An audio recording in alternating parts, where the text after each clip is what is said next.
Okay, there we go.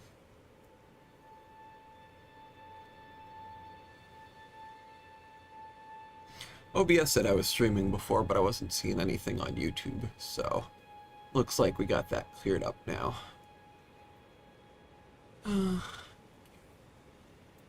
There, and that there. Whoops.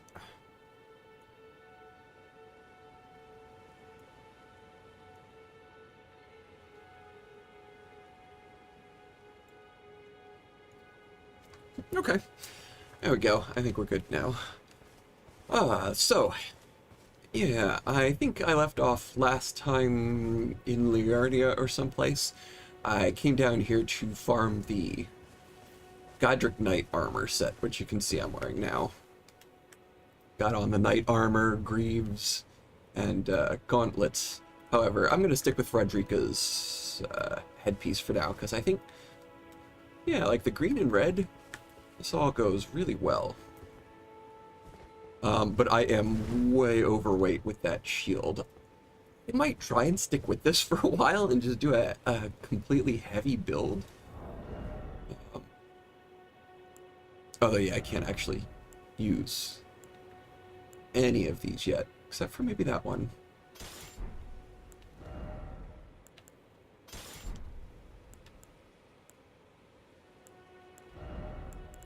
And we can't also do the crossbow yet, can we? No, of course not.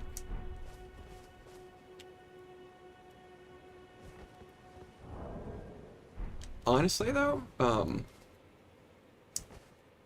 sure. Let's roll with this for a while, at least until we can get a few more incantations so we can really get online with our paladin build. But I do think this is good for now. You'll also notice I have like 28,000 runes, because boy did it take me forever to grind all of that up. I came down to this one here by the Stormgate and just rode torrent up here to fight this guy over and over again by running circles around him with the anchor. However, oh my goodness, he dropped, what did he do? Drop like 200 runes. And let's see how many things I got before I got the greaves. It was the greaves that were the worst. Oh yeah, so first of all, I got this many partisans. That one I had before, you can tell because I put Sacred Ring of Light on it. And I got one of those Gilded Great Shields I had before, so I got 3 more. All of these helms, which you can see I'm not even wearing one. I skipped that part. 2 sets of armor, and 4 gauntlets before getting 1 single set of greaves.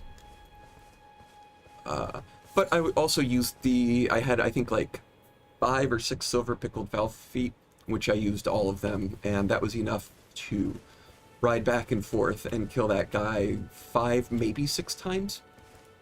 The way silver pickled fowl feet work are they will persist by resting at the site of grace to respawn the knight. However, they won't persist through teleport. So what that means is you have to come up here and you have to kill them, and then you have to ride back. You can't open the map and just skip back there to heal up and respawn, or you'll lose the silver pickled fowl foot. Which, considering this grace is close enough, I'm not sure with load times if that would even be that much faster. But just something to keep in mind. But yeah, okay, let's start by heading back to the Round Table Hold and leveling up. Because I did notice, see, yeah, our strength is at 26. I left that there so I could use the anchor. But with the Scar Seal giving us +3, we're at 29 now. So if I do 1 more strength and keep the Scar Seal on, I will be able to one-hand the Giant Axe.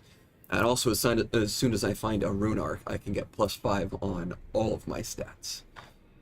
But we'll do that for that one, and then I think we want to keep going into faith, because I'm really going to want that higher faith here a lot more.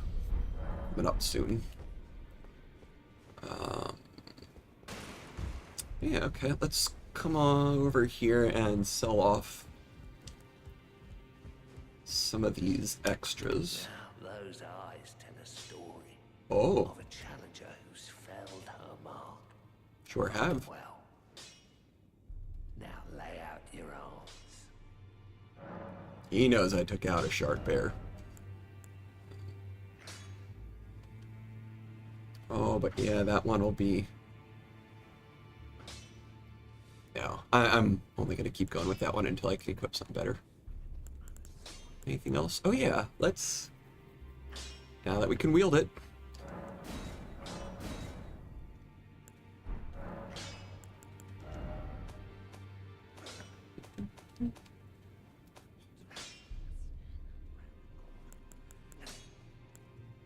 Yeah, sell off.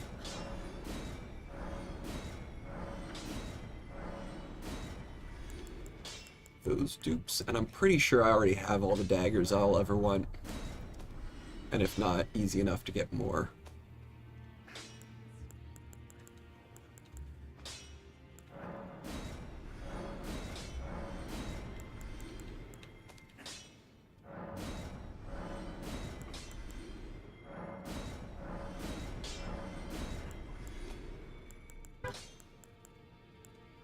Commoner's simple garb, commoner's garb. They are slightly different. Okay.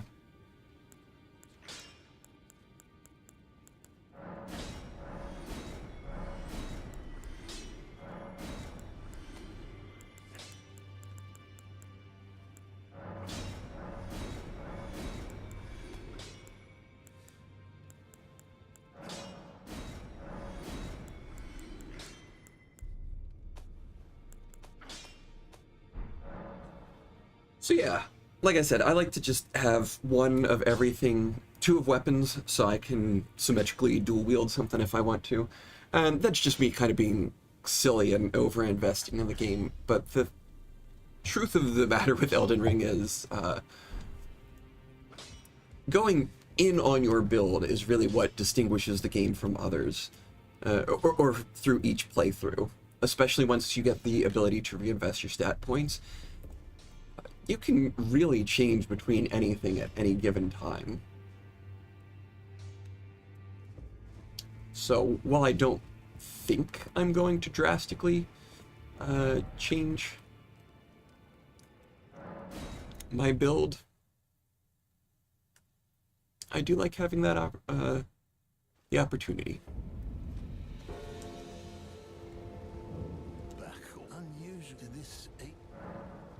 Let's go ahead and, oops, buy some smithing stones.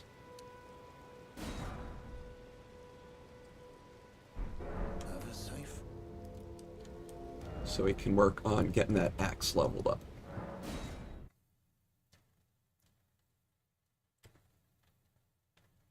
As much as I love that anchor, I did do a playthrough with it before, where it was a primary weapon.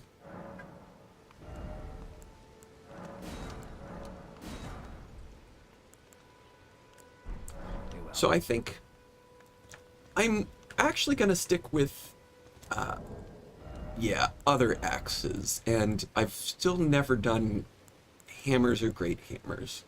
So we'll work on getting brick hammer ready to go too. I think we're done with war pick. War pick, not interested in that anymore.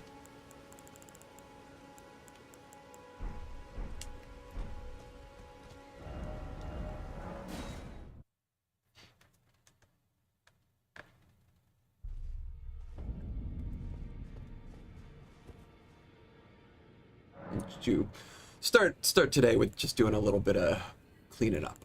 Let's see here. I feel good about all of these. Get rid of that spell. 28. Oh, I would like to make a priority of that, but that is going to take a while. Okay, yeah, we had all the daggers we'd want. Highland axe, that's just the one-handed or the regular axe. I don't think I really want that.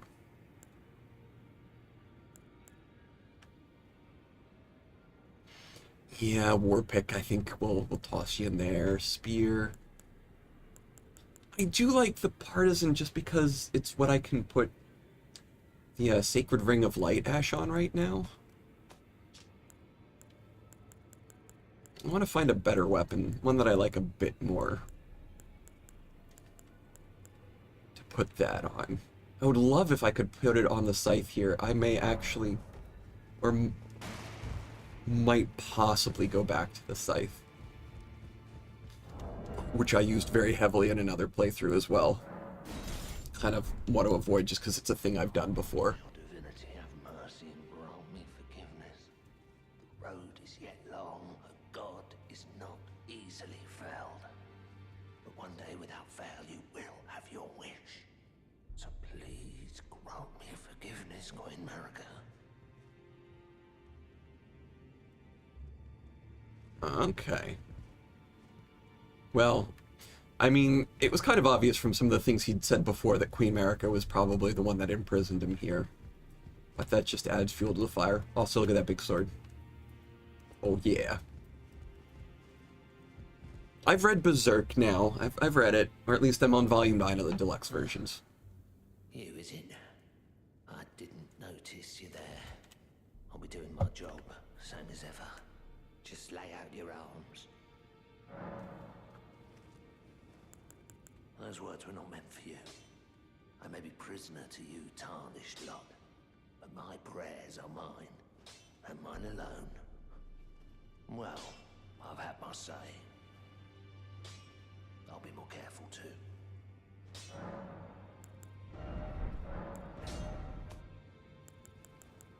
Yeah, see, it's just because it's a somber weapon.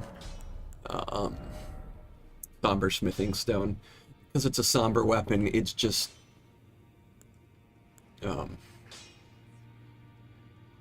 it's not going to let me change the Ash of War. I think that's just a set thing in the game.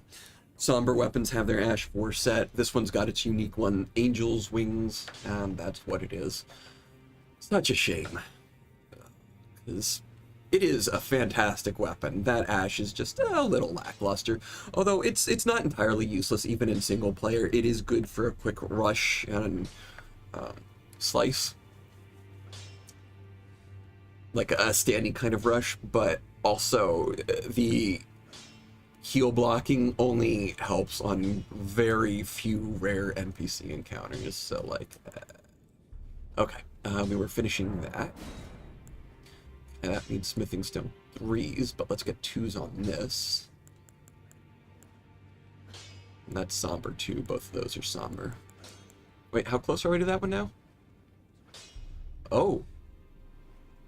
Wait, can I use this? I can. But Golden Vow is such a boring Ash too.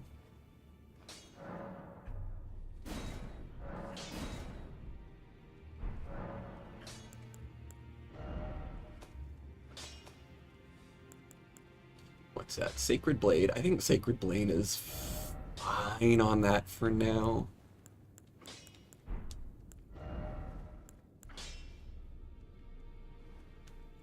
And same with Golden Vow. I think right now it's just more important to have the Holy Split damage to go with the build. But yeah, okay, so what are we doing here? Putting that on one hand. And then can we still get our crossbow in the other? Does this work? Seal.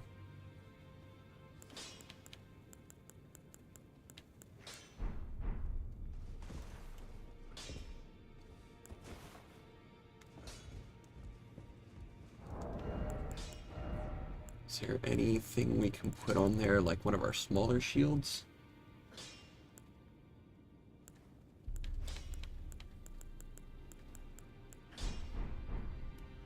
Okay, well,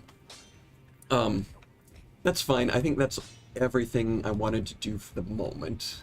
but we do have a bunch of people to talk to, including over here, which I almost spoiled the surprise for when I resurrected the Great Runes and saw the dead Two Fingers. This is the Two Fingers here.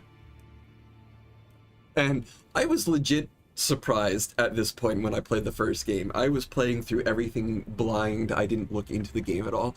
And I had kind of taken the Two Fingers to be like a more metaphorical thing, like the Two Fingers were two separate sides of the government of the land between or something, you know, or like two separate sides of the church or whatever. And no, it turns out that the Two Fingers is just a big old set of hairy two fingers. I'm going to touch them. Rapture. Okay, but we are...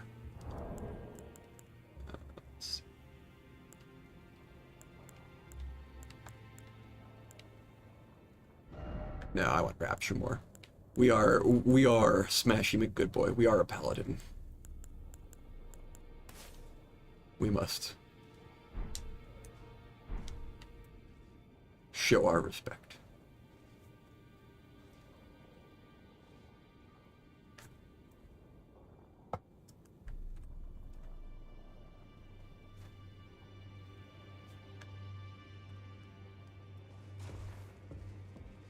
Are you that new tarnished? You've done well. I am Enya the Finger Reader.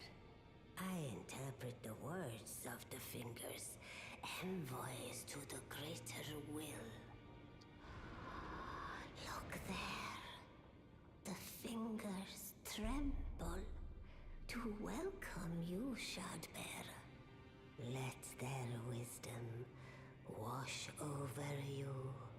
Great Elden Ring, root of the Golden Order, anchor of all lands, giver of grace, wellspring of all joy. Until it was shattered, the tragic corruption of the Order has taken its toll.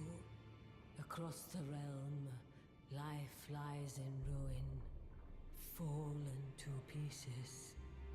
Foul curses and misery spread, unabating. But the greater will has not abandoned the realm, nor the life that inhabits it. So it is that the tarnished are guided by grace, called to act. Brave tarnished, your great rune is a handsome shard of the Elden Ring. Seek another of its kind, to become Elden Lord and restore the Golden Order. Let the words of the fingers guide you. Well, I see. A remembrance of gold has found its way into your possession. Demigods and even the greater of the champions are hewn by the Earth Tree upon their end into remembrances. They are valuable indeed. These remembrances yet house the power of their former masters. And should you wish to wield that same power, well, I will lend you the strength of the fingers. Do not recoil from my offer. The fingers guide us all. And you, tarnished, you are here to take, are you not? Okay, so these are the boss souls, and as you can see here, this is the remembrance of Godric, and we can exchange it for either the Axe of Godric or the Grafted Dragon. And the Grafted Dragon is kind of cool. It's a tiny little dragon that sits on your fist. It's a fist weapon. which we do actually have the stats to wield right now. But this one has an Ash of War called I Command Thee Kneel. That is definitely our strength, holy, smashy weapon. Oh, actually, it's not holy. There's no faith scaling on it at all. And that's going to be a somber upgrade, so that is just a big axe. Still, I think that's the one that we have to go with. Great runes are the stuff of demigods, the children of the goddess, Queen Marika. She who is vessel of the Elden Ring. Tainted by the strength of their runes, her children warred, but none could become Elden Lord. And so grace was extended to your kind, the Tarnished. Listen, the fingers speak. The greater will has long renounced the demigods. Tarnished, show no mercy. Have their heads. Take all they have left. Indeed. But remember one thing. The demigods are each and all the direct offspring of Queen Marika.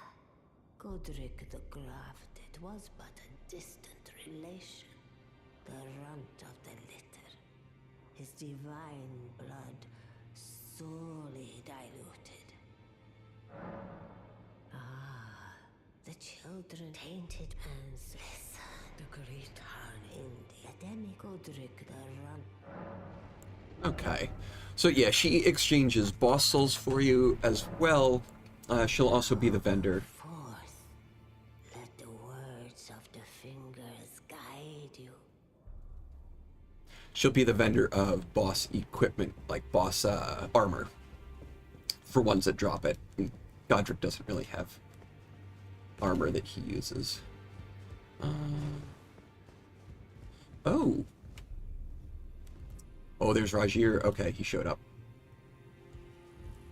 Ah, we meet again after all. I apologize for any offense given by my bearing, but I'm quite unable to move, you see. So, what do you need? Yeah, you're not looking so great there, buddy. Ah, you defeated Godric and claimed yourself a great rune. Looks like we both got what we wanted out of Stormvale, didn't we? Well done, friend. Something to mark the occasion. Go on, take it. Rajir's Rapier, +8. That is a really good weapon if you're using those kinds of things at this point in the game. As you might have guessed, I still can't move. My fighting days are behind me. No need to be polite. I've no use for it anymore. So yep, here you can see we can buy the Ash of Wars that I didn't pick up from him when he was in Stormvale Castle.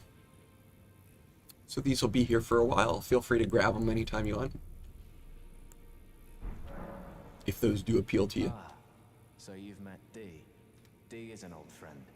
We found ourselves journeying together for a time, bound by our exploration of death. But our paths have since diverged, never again to cross. Though that's hardly an uncommon fate for two friends. Dee was telling me that he discovered the mark of the centipede. The centipede is an ancient symbol of the curse mark. As long as whoever finds and uses it is not nefarious by nature, then we may be able to form an alliance. If only I could speak to them in person, and if they were like you, all the better. So one thing I really like about Elden Ring and all of the Souls games is how ethereal they feel for a lack of sense of time. None of the games ever really mentioned solid dates or time frames, at least not that I can remember off the top of my head. You know, it might reference in short term or relative, but everything is just, he said ancient. It's an ancient mark of the curse. So how long ago did all of this happen?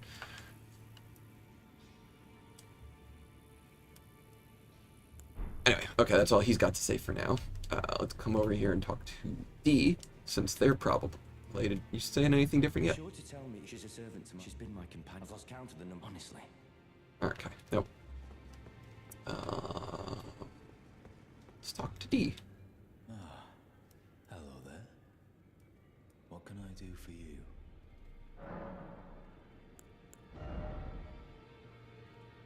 No, we still need 4 more intelligence. Okay, let's work on getting that, because I feel like that is just a very important incantation for a paladin to have, and I've never used this before. Are you acquainted with a man named Roger? You know, the piteous fellow hiding away on the balcony. He was a formidable spellblade in times past. Don't let his easy air deceive you. He was wise beyond his years, stout of heart and clear of mind. No more, though. You see him now, ravaged by thorns, muttering and rambling, like he's half dead already. I can't stomach to watch. Take well the lesson, friend. That's how you end up when seduced by those who live in death. When grace is sullied, it rots people from the inside, breaks them. You know, I would like to use death spells too. Those are very particular, and I've never done a death spell playthrough.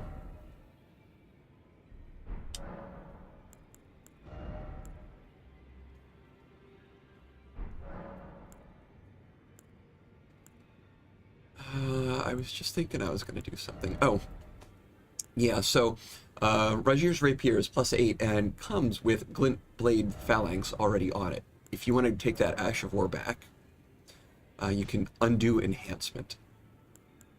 And now I've just added that Ash to my inventory and... Oops. No, I wasn't talking to you. So yeah, I'm just going to grab that Ash and then chuck the Rapier in the chest here. I'm not going to use that.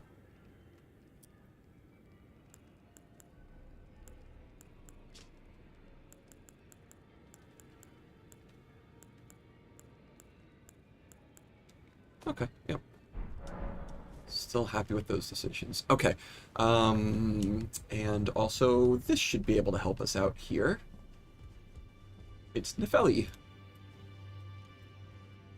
You again. I thought you'd receive a summons to the round table. Nefeli Lu. We met at Stormvale. I'm glad to see you here. I have something for you. I found it in Godric's grafting grounds. You defeated him. You should have it. Make good use of it. I don't intend to make a habit of scavenging corpses. Fantastic charm. Ah, yes. I wonder if you've met my foster father. He's in his study. The room Ensha's guarding just over there. If you Ensha. haven't already, I advise you introduce yourself. Father is leader of the Round Table. I'm sure talking to him will be worth your while. It's about time I headed off.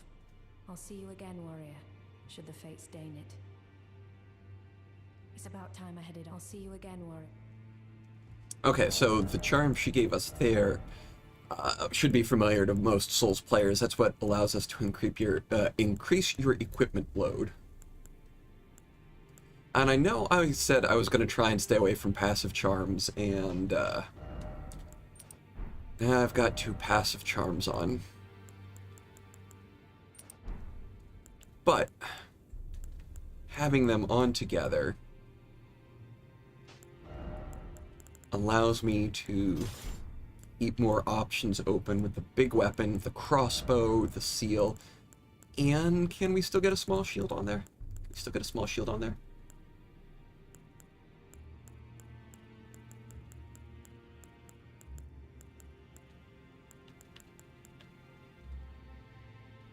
Shield of the Guilty. I really don't think it's worth it at that point. Okay. We will continue to put points in endurance. It's only at about 19 right now, which is still pretty high. And as you can see, I have a ton of stamina. Elden Ring is much more generous on stamina than a lot of the Souls games too. You probably noticed that from the second you started, your stamina bar was bigger than your health bar for most classes, I think. But yeah, just having more stamina and more carry weight is always going to be helpful. I think I'll probably aim for 25-ish, if not almost 30. And I do want to continue to put points into stats so I can eventually take these charms off and put more interesting things on there. Like just getting the Haligdrake Talisman on there for holy damage negation. I feel like it feeds into playing the class.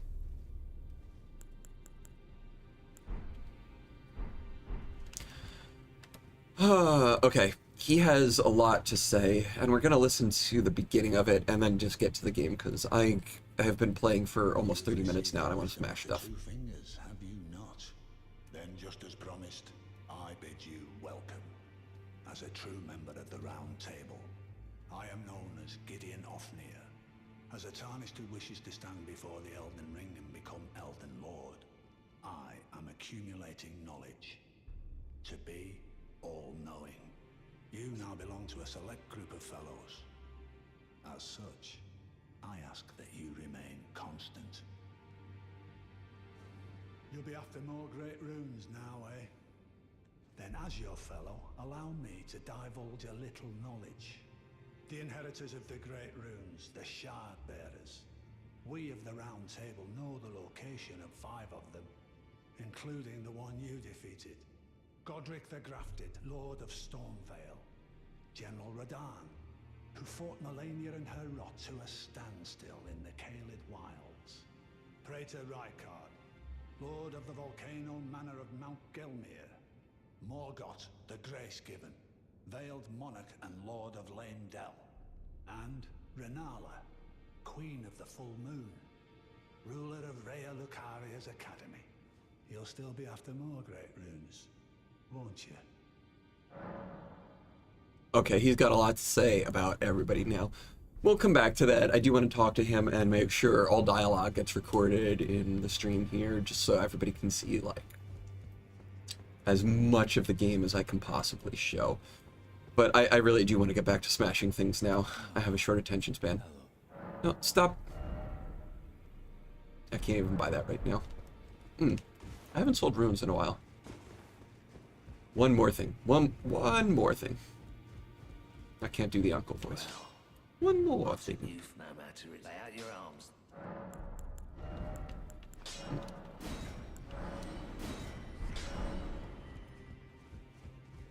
Oh yeah, and Are you here for spirit? I like the idea of using the Warhawk. So let's level up the Warhawk, because I still haven't leveled up any of my ashes. So I got him up to Warhawk +2.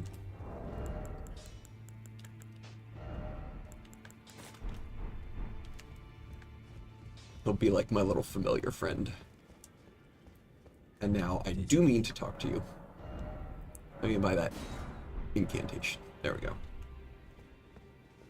Ah, well then.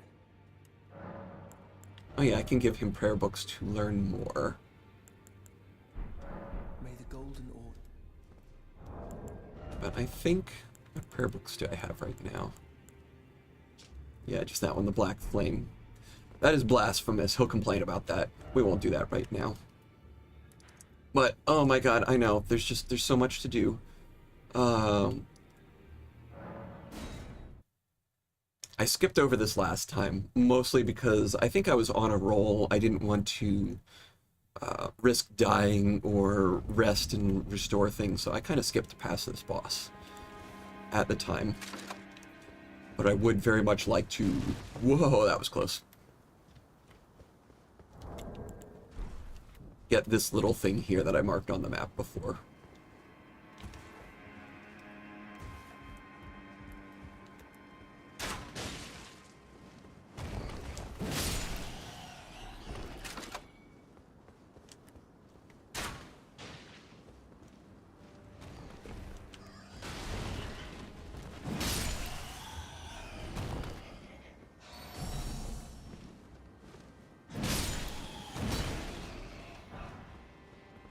It was a jumping R1. What did I think I was doing there?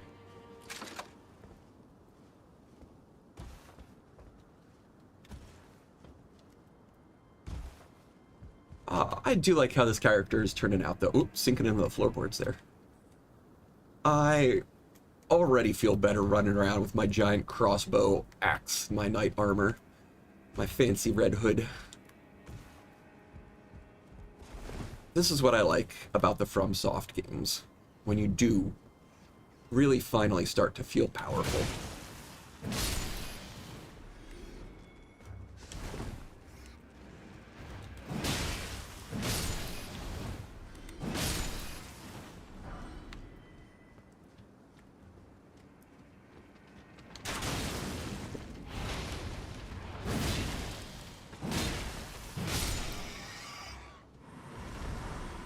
I'm like, see, those aren't even scary anymore.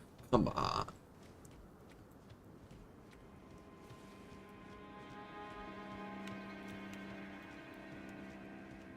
I don't think I can use a Spirit Ash down there, but this boss does make me a wee bit paranoid.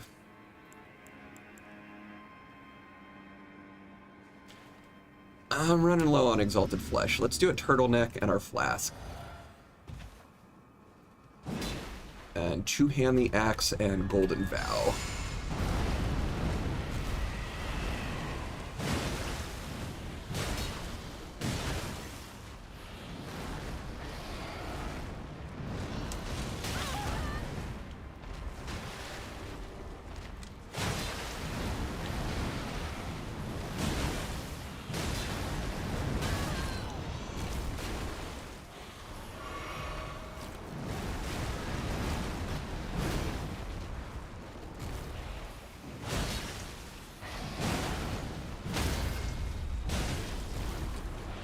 Okay.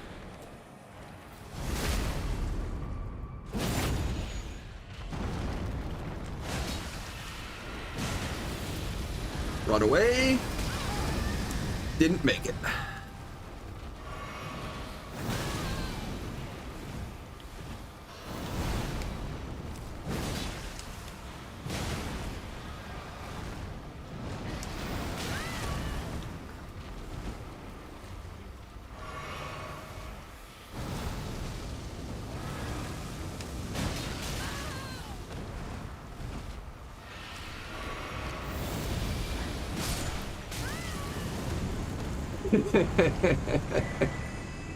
Okay.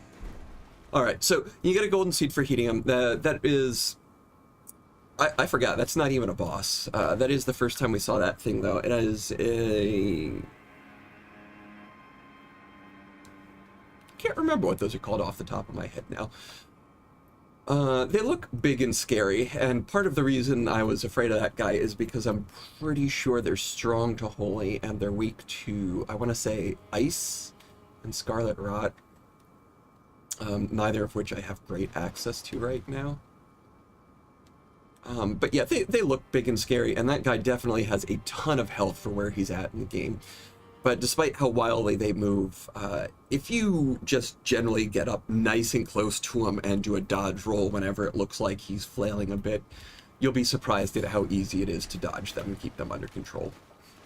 So just don't panic. Go for it. And you saw I even took the time to get a charged R2 with my giant axe in there like once or twice. A stone sword key. Nice. Throwing daggers. Nice. That's everything in there. And then we get this weird thing.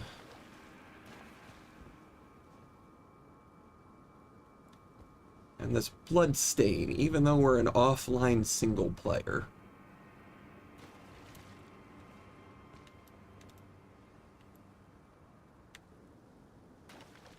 That looked like Roger. And the way he died, how did he die here? Getting lifted up, that looks terrifying. Why does this thing kind of bleed when I hit it? Prince of Death's Pustule.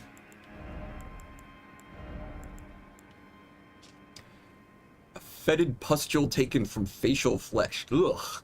Raises vitality, which governs resistance to the effects of death. It said that this pustule came from the visage of the Prince of Death, he who used to be called Godwyn. As first dead of the demigods, it said he's buried deep under the capital at the Erd Tree's roots. So, like, okay. He's buried deep under the capital at the Erd Tree's roots, but this is Stormvale. Like, we were there, at the capital, near the Erd Tree, all the way over here. So why is he here? Let's talk to Rajir about that. I feel like he should probably know something. Why was he sitting there on the round table hold looking all deathly too?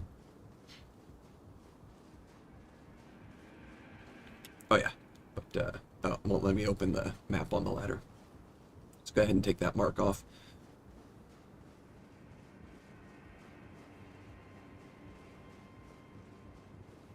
I feel like I should probably make an effort to beat the Crucible Knight that we left alive here, because he drops an incantation like the other one we left alive in Limgrave, but both of those dudes are still going to be quite difficult for this point in the game, for me at this point in the game. I would do it if I was determined, but I'm not that determined. So yeah, taking that ladder leads us up to here, which is where we used the stone sword key before, came in here and got the wet blade.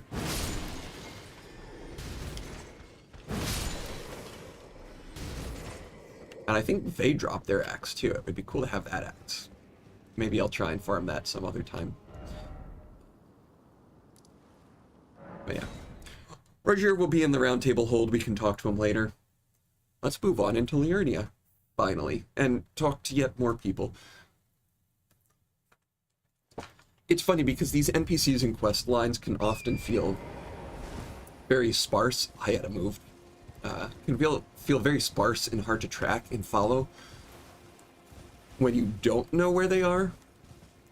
But when you do, it's so constant. Talking to NPCs, there's so much going on in this game compared to Dark Souls. But another church, some more sacred tears, and this poor guy sitting over here. You're tarnished, aren't you? Then perhaps you could spare some runes. Believe it or not, I studied glintstone sorceries at the Academy of Rea Lucaria. For a small donation, I'd be happy to share my knowledge. That voice actor has definitely done other voices in Souls games, I feel like. But sure, we can give you 10 rooms. That's nothing. Bless you, bless you. You're a true saint. My name is Topes. Presuming you're interested, I can teach you sorceries, as promised. Only none of them are particularly great. Glintstone Pebble, Glintstone Arc, and Starlight, which is, creates light to illuminate surroundings, and considering I will definitely have 15 int as I get more of my golden, so I haven't done a good job of explaining this either.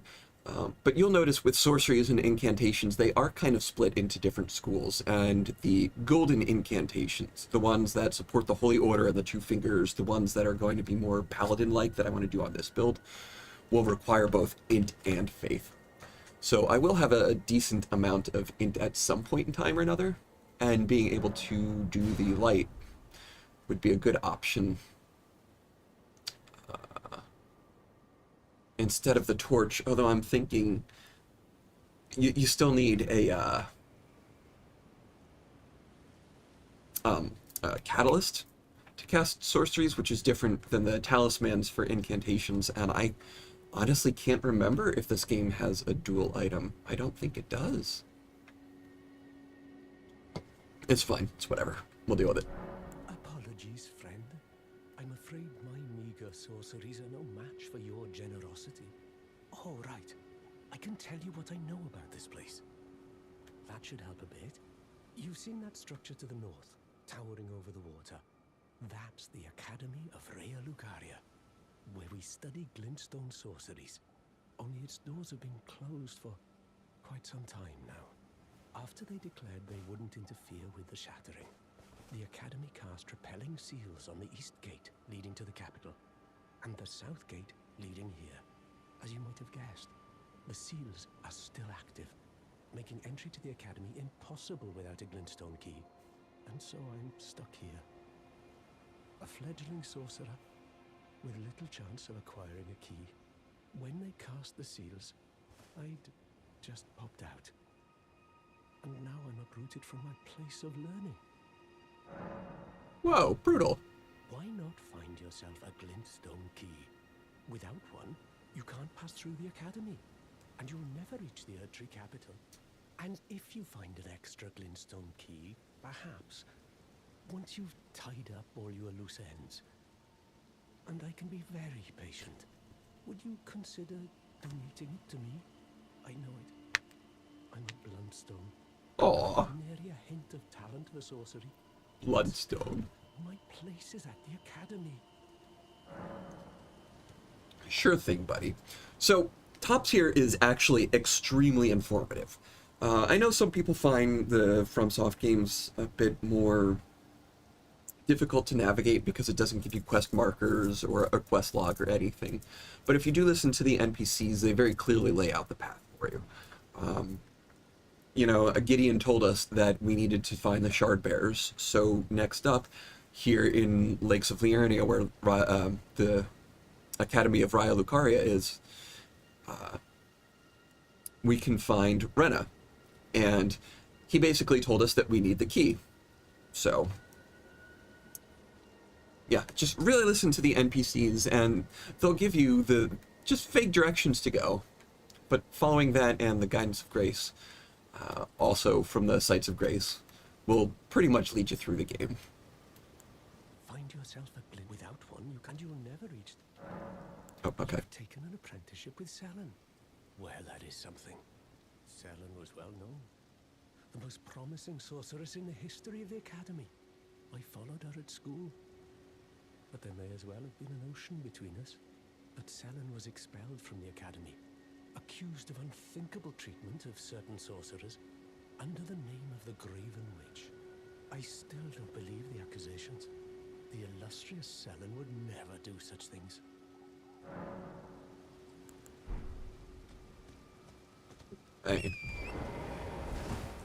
And now, finally, let's run around Liurnia a bit. Whole new area to explore. Herba.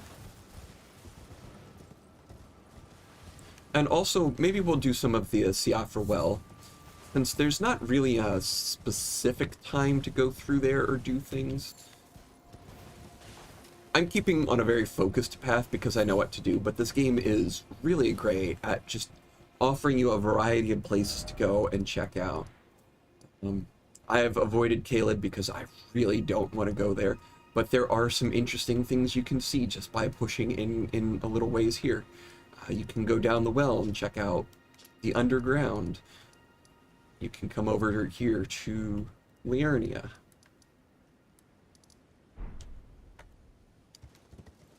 So follow your interests and explore. Let it take you where you want.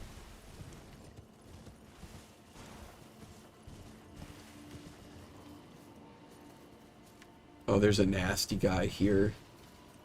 Where are you? There you are. Look at that big old skeleton guy. Huge axe, doesn't stagger.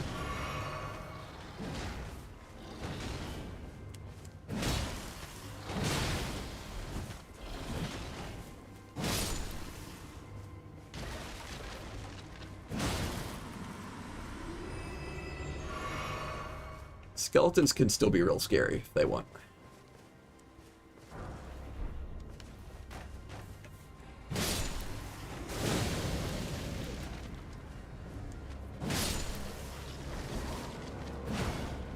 No, come on, come on, come on, come on. There we go.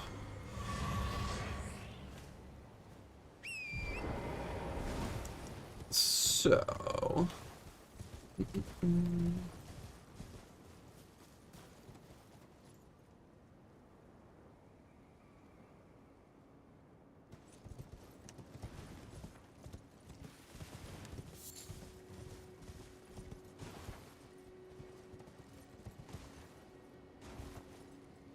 Alright, to proceed, we want to go down that valley there, hit that little camp, and get into the lakes proper.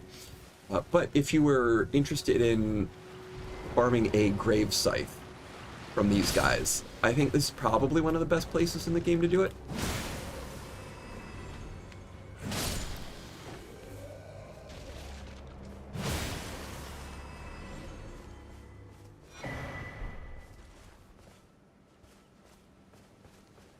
Because there is the Grace right over there that you can ride back to and rest at to refresh them while you're using silver pickled foul feet.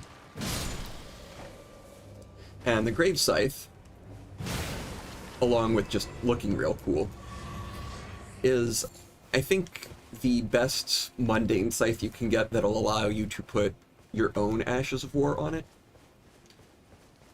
So, maybe I might sometime off stream to go and farm them just so I can get a Grave Scythe and I can put the Rings of Light on that instead of that spear, which I am admittedly probably never going to use.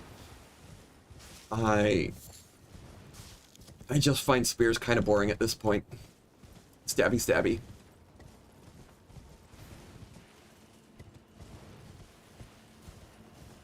But again, that's nothing against spears too. If you want to use a spear, that's a weapon that works well for you, then by all means go for it. I don't think there's a bad weapon in the game. Or at least one that couldn't be made to work for you.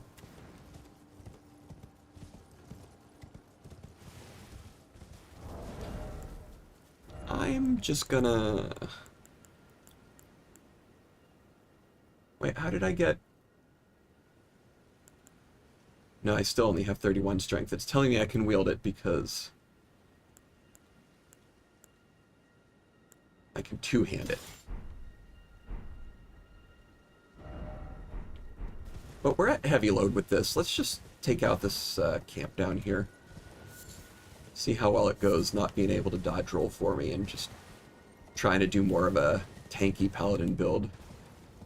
Smash through things with my face than giant axe.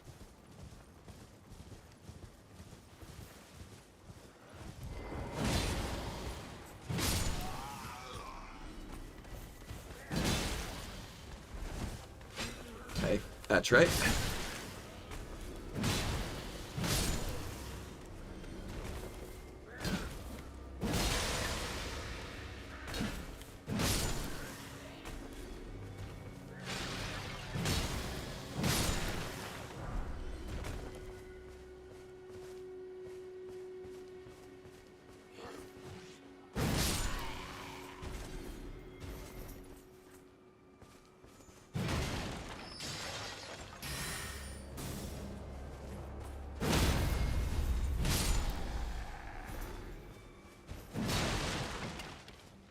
Alright, I don't know. Maybe we roll with it for now. We're gonna start finding the glintstone craft books in this area. I think there's 7 or 8 of them, and they're all numbered. So this is Cuckoo Glintstone that hates Oh, actually that thing that he just threw at me, the grenade that spawns 3 little magic orbs that I'll chase down the target.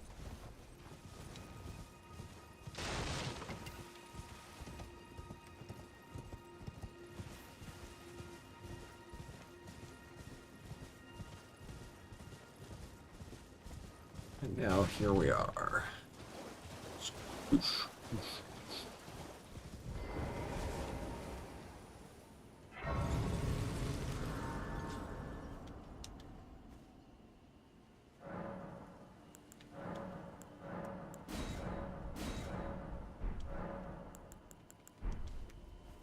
Oh yeah, I do need to find a rune arc from somebody so I can charge myself up. You're new around here. Surprised you found me in my little nook. No matter, no matter. Your money's as good as anyone else's. Why don't you take a look at my wares? Oh, but don't ask me how I got my hands on them, eh? I do appreciate how a lot of the nomadic merchants still have their own personalities. So he sells a lantern too, and I'm not sure which is easier, if you want to go through the shortcut past Stormvale to grab this lantern real quick, or if you just want to run all the way down to Weeping Peninsula. But if you want to go, or get yourself crystal darts, oh yeah, bang. But if you want to get yourself an early lantern, so you're not always messing around with that, that's where you do it. Now we can make the spell-proof dried liver, which increases magic damage negation.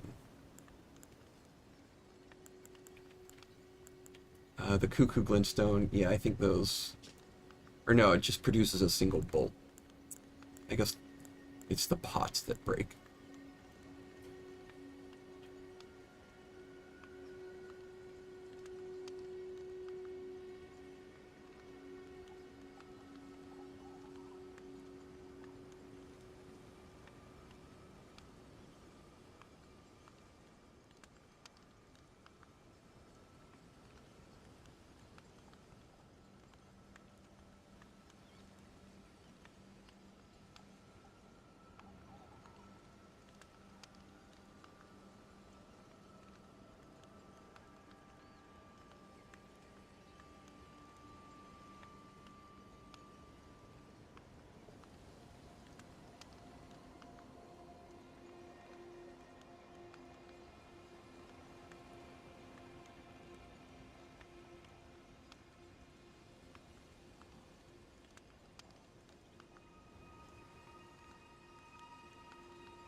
Okay.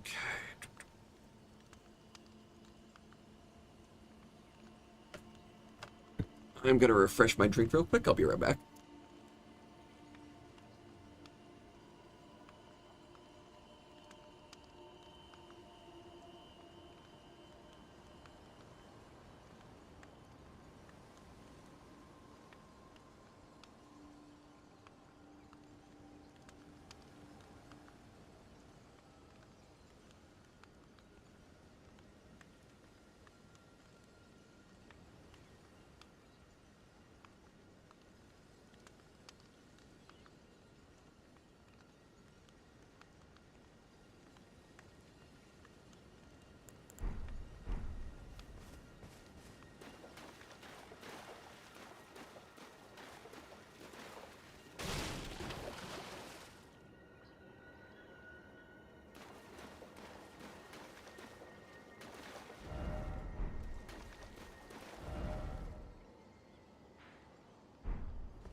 your fingers.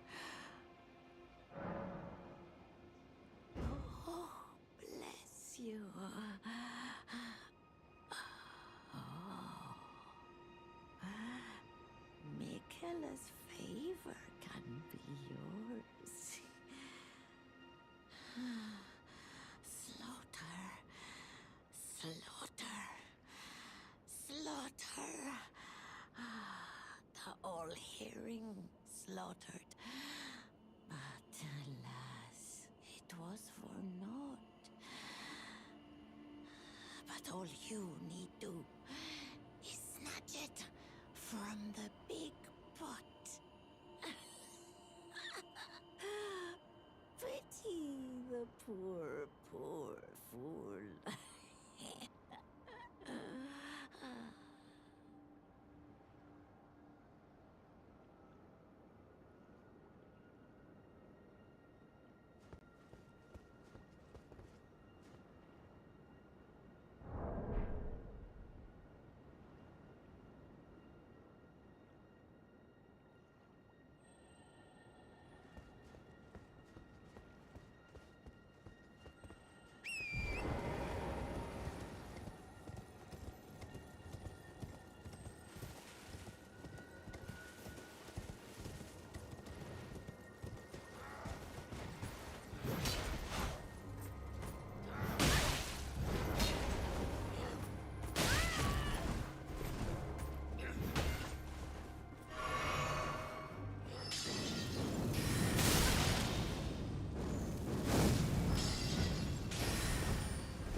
I've been talking on mute this whole time. That's fine, whatever. Only slightly disappointed. Okay. Anyway, yeah, so that gives us magic pots and the shield grease here, which boosts guarding ability and all damage negation on shields. Unfortunately, those silver tear husks, we're not going to get those for a while, so maybe put that out of your mind for a bit.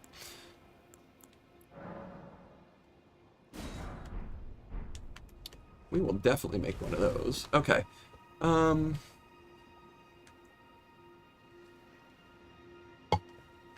What else we got up here? Arterial leaf. Nice. Okay. Let me go get that scarab I could hear too, because that was bothering me.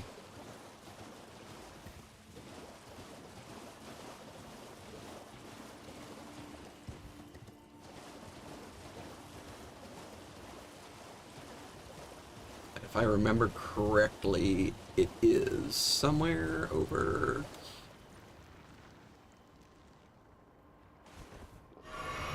Yeah? You ready to rumble?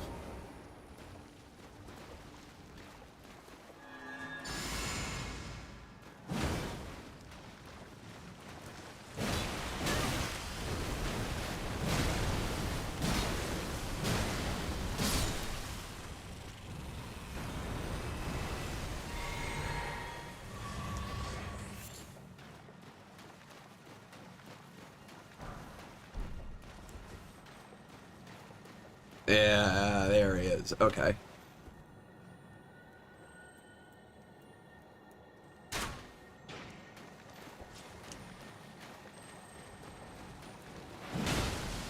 Not the land squirt, jeez. Charge forth. Okay, it's a spear ash. Never using that.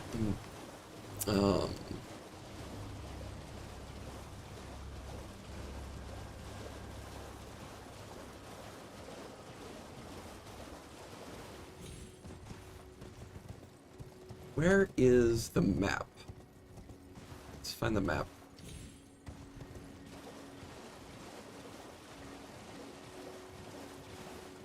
It was down following the road, right? If we follow the road, we'll see it? Where was the road? No, I lost the road.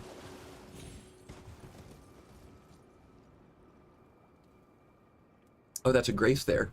Oh, and the map. Good, good, good. I found it.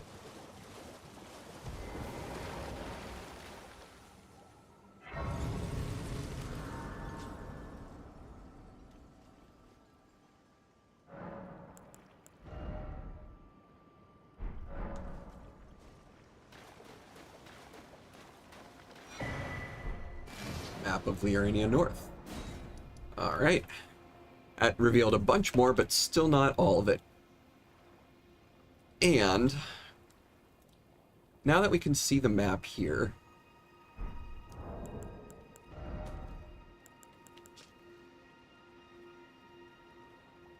yeah, see, okay. That's Raya Lucaria there, and it's got that little spit up top that looks like a tiny little crab claw pointing the ruins, and then the two islands.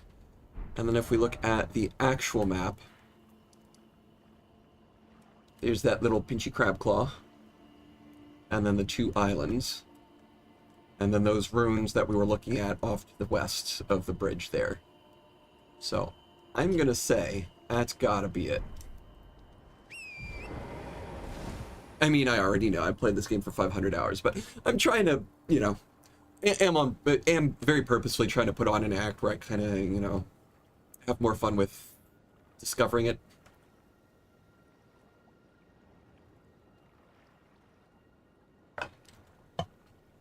The experience of Elden Ring is a lot of fun. And I think if you really go into it trying to meet the game where it wants to be met, you'll have a lot better time with it. But right now, I'm going to go to the Divine Tower over there, because there is something that I really want. I've been wanting it for a while.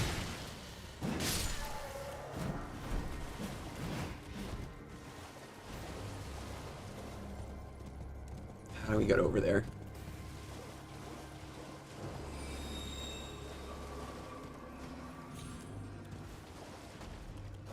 Oh yeah, and the magic flowers, you'll notice, are a different color here. They're blue and they'll use sorceries on you, so instead of doing that thing where they would stand tall, stretch out of the ground, and send light beams up, these ones I think are a lot more formidable in sending those chasing star shards after you.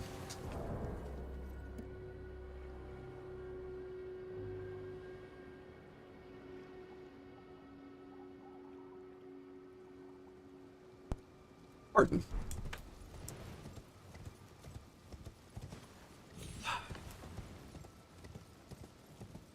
Oh, oh no! Okay, wasn't sure I was gonna make that one.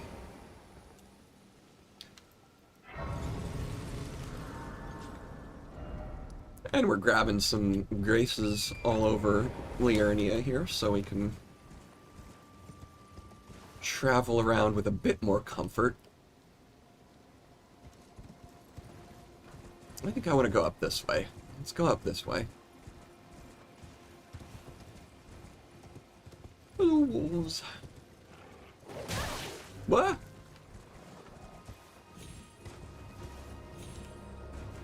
I have no beef with you today.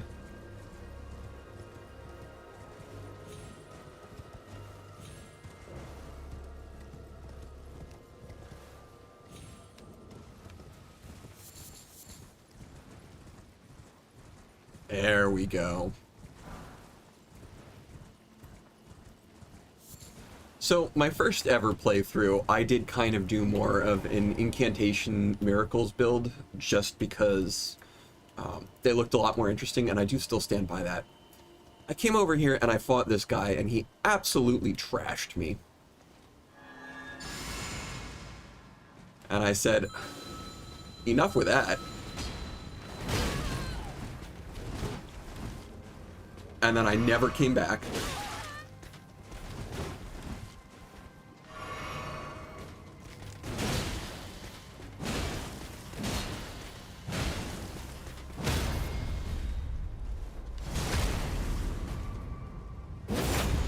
And the sucker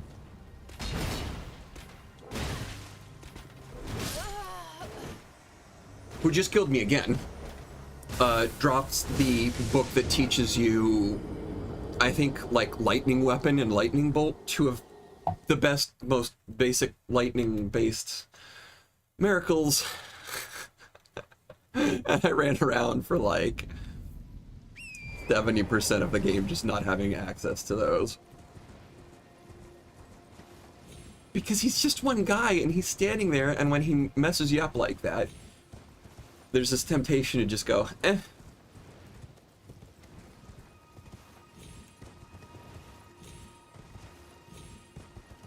And he did it again, but I was yakking. And he was already on top of me by the time I was making my moves, so. Not this time. Not again.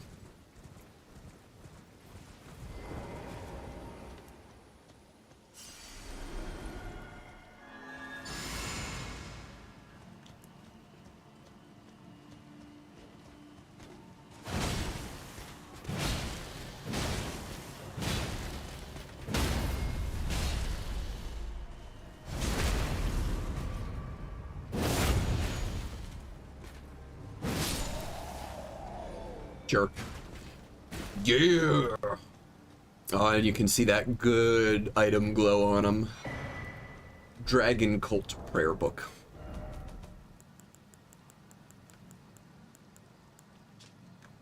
Lightning Spear, Honed Bolt, and Electrify Armament. Yeah. Oh my god. Just three of the best, like, basic lightning attack spells that can carry a build so far. We have another artist painting here. I forget which one this is. Resurrection. Ah, okay. There's a graveyard looking at Raya Lucaria from an angle that would catch a minor Erd tree. So there's a minor Erd tree there. There's a graveyard over here. That might be it.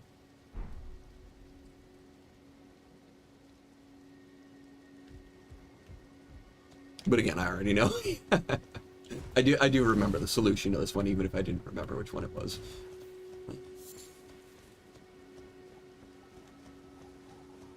What are you just sitting over here? Smithing stone 4. Nice. Alright, but now that we have those prayer books too, you can give them to Brother Corin, but there's somebody I like to give them to more, who resides nearby. So let's go say hello to them. Puppy. Big old puppy.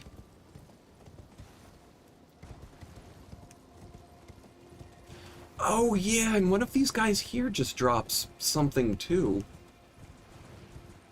Is it you?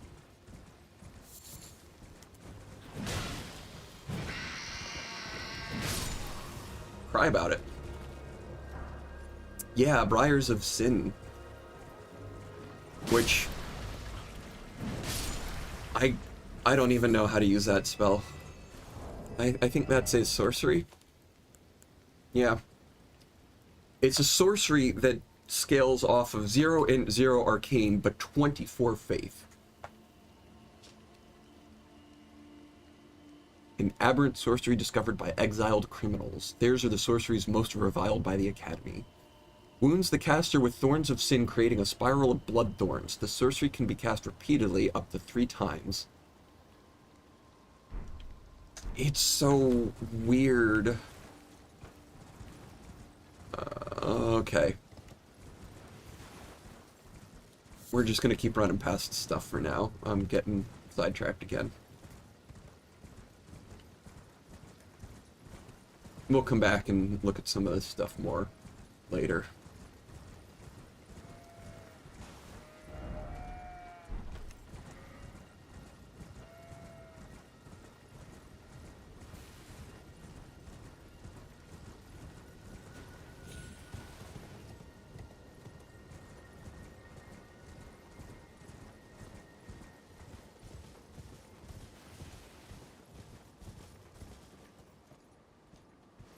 Don't toot. No tooting. Oh, you too.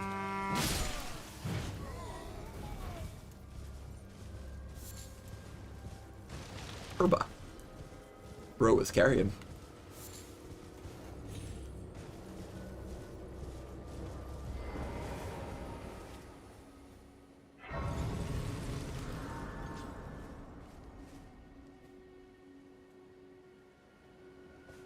Okay, there's a turtle in there.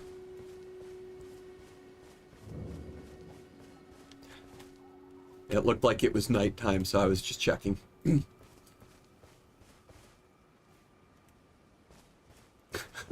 I love him.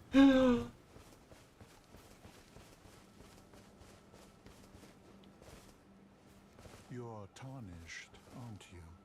I welcome you to the Church of Vows. I am Miriel, steward of this sacred chamber. My apologies for the unseemly state of affairs. Do you know the origin of this place? How it came to be known as the Church of Vows? Well, that is a shame. But who can blame you? The shattering has caused us, all of us, to lose sight of something very dear. It is here, at the Church of Vows, that the great houses of the Erd Tree and the Moon were joined by the matrimonial bond between red-haired Radagon and Renala of the Full Moon. And so our church holds in view the monuments of both houses, the Erd Tree of the capital and the Academy of Rea Lucaria. Oh, was there something you needed? You are free to show yourself around. I would serve as your guide, only my legs aren't what they used to be. If you find anything of use, you are free to take it with you. Unless, perhaps, you are in search of instruction, in which case I will share all that I know. So, Muriel here, you can give both scrolls and prayer books to. It doesn't really matter at all. I don't think I'm going to give all of my scrolls to Selen and all of my prayer books to Muriel here instead of Corin. I really don't think it matters a whole lot. I'll explain more later, but if you're a first-time player, don't obsess over these things. Magic Glint Blade and Carrion Greatsword. And for incantations, you have Blessings Boon. Grants blessings to self and nearby allies. Gradually restoring HP. I mean, that is absolutely...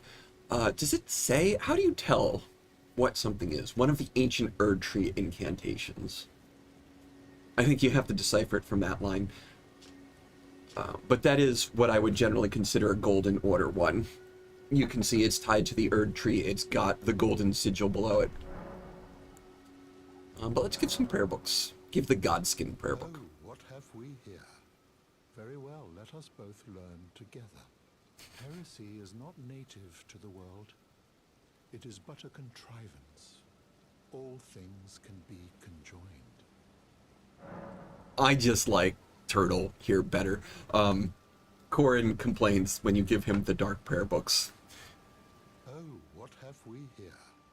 Very well, let us both learn together. Heresy, all thing. I think even technically the, yeah, the dragon one. Yeah, one of the incantations of the capital's ancient dragon cult. One of the ancient Erd Tree incantations. So these are the different schools. A black flame incantation of the Godskin Apostles. So you could kind of consider these three different schools. Oh, and like the background scroll is even different too.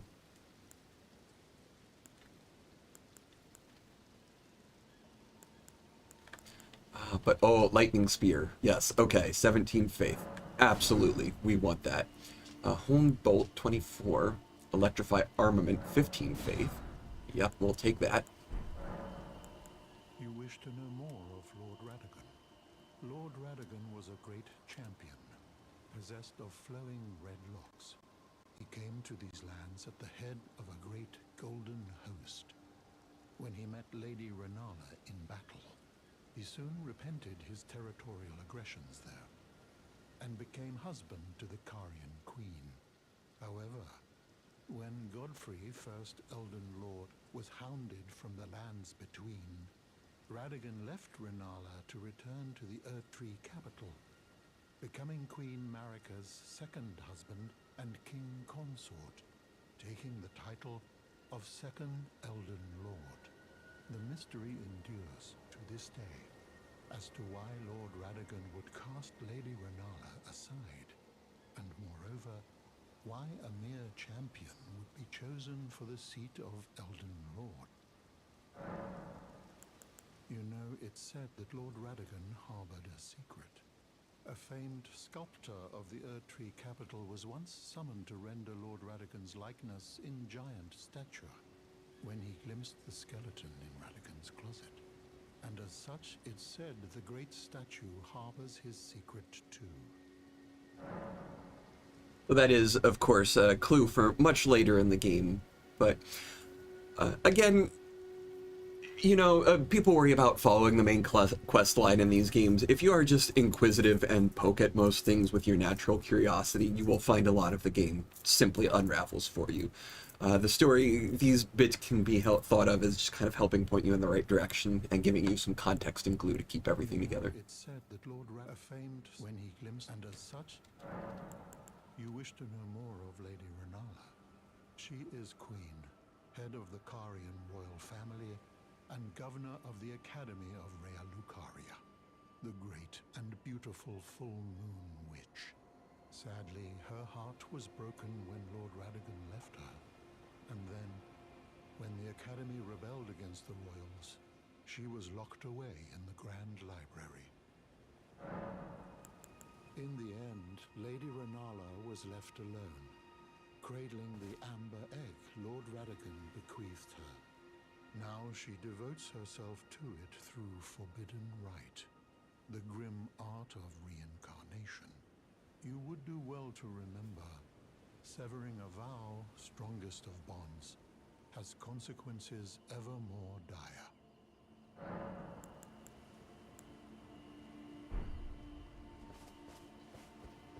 Okay, and this here is where you can atone for sins if you've attacked or killed NPCs. Maybe not killed? I made a disastrous mistake the first time I played. Some of you might be able to guess what. And possibly severed a very important quest line, but was able to come here and atone using Celestial Dew, which we'll find at some point. I don't know. Golden Sewing Needle and Golden Tailoring Tools. These let you alter demigod garb, which is basically the boss equipment that you can buy from the Inya, the finger reader back at Round Table Hold. We don't have access to any of that yet because we haven't killed any bosses that give armor. But just like with the first set, we found one of those lets us do it at a fire, and the other is an item we can give to Bach to move his quest line along. And I'm going to put a skull there for reasons. I'm going to put one over here. Because there's a guy, there is a Night Rider there at nighttime. And then I'm going to put one here. There's a death bird somewhere around these rooms. And actually now I want to go here. Oops, was already on torrent. Oh, but let's rest up at the Grace and equip some miracles. Incantations, I keep getting everything mixed up. But let's take Flame Sling off and replace it with Lightning Spear. So 11 versus 18, that's takes more FP. Shoot. Okay, heal.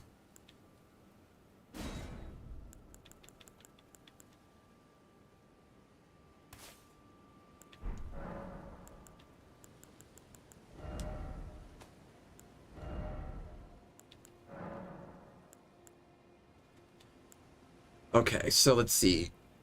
Stand and pull out the calculator. I wish it would just... Every From game gets a bit better at representing information to you, but I still wish it would show total damage. Why do I still have to do this? Okay, so standard is 258. Oh yeah, heavy's gonna be better. That's 280. Keen is not gonna be good. That's 212. Bleh. And quality is 250. Okay, so unsurprisingly, because I've put more into heavy, doing the strength scaling from E to B, it's going to get me a lot. And I noticed Sacred Blade will actually turn your weapon holy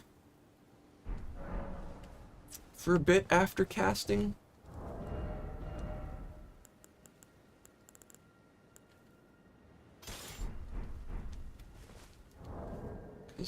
Let's see, status now. What is it?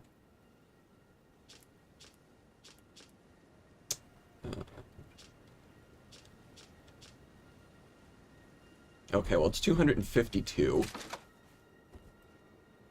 Or, sorry, two-handed, it is 280.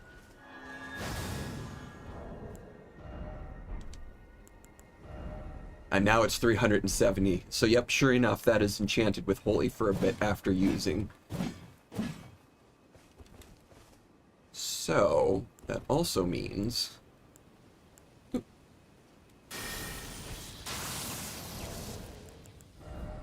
334. Okay. Yeah, unsurprisingly, I can't have both on at once, and the Holy is a bit more strong because of my faith scaling as well. But let's, as much as I want to use the big axe, maybe let's do this instead.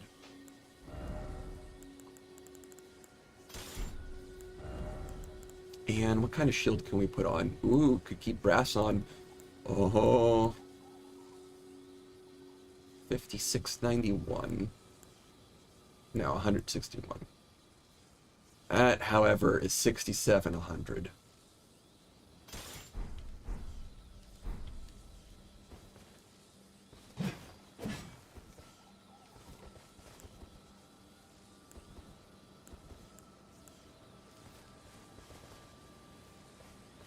Do I just want to take the crossbow off entirely? Maybe now that I'm... Yeah. I still love using the crossbow for a bunch of stuff, but now that I'm using miracles, or incantations, whatever, let's put the seal on.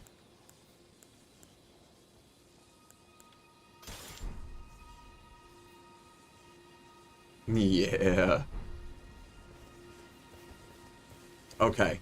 Now we got a nice big shield to guard with. A weapon we can enchant with Holy or Lightning that recovers FP on kills. And we can just chuck lightning spears.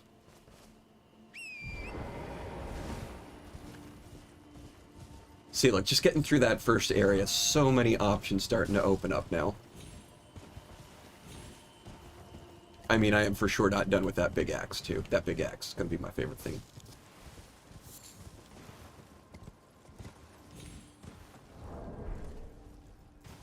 Okay, no, back onto what I was doing before I get sidetracked again. But I was going to say, let me clear out my inventory a bit, too, now. It's just the things that I am actually really know for real using.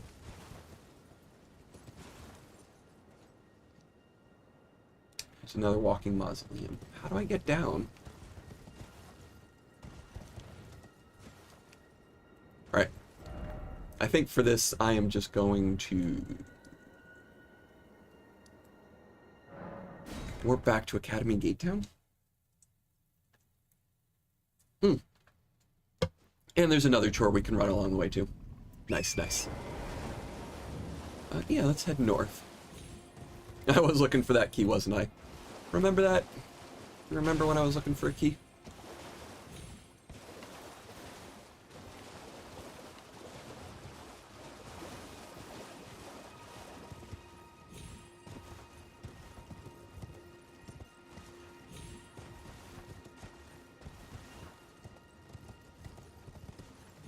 Yeah, nothing on those roofs. Okay.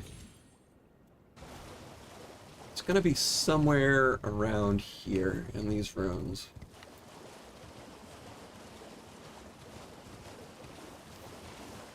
Oh, there we go. Lanya. It's me, Dialos. Answer me, would you? Poor Lanya. She did not stand a chance. In case you couldn't tell, I don't think it's possible to find her alive. Friend, tell me if you know, would you? The whereabouts of the hidden house of those despicable fiends. The recusants who hunt their fellow tarnished. They laid hands upon my servant Lanya, and I refused to let the insult stand.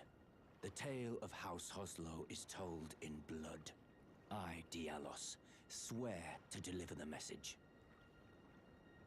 They laid hands upon my servant Lanya, and I refused. The tale of Okay.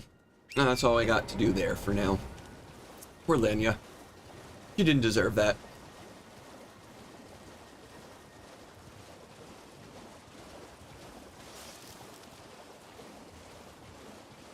I like Dialos, though. The NPC design in these games is so good. They all have such unique and interesting personalities, and none of them are, like, truly despicable, and even when they are, they're just such interesting characters.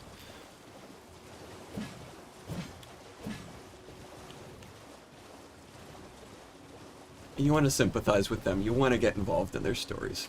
You know it's never going to end well. What are we doing here? Having an ambush party?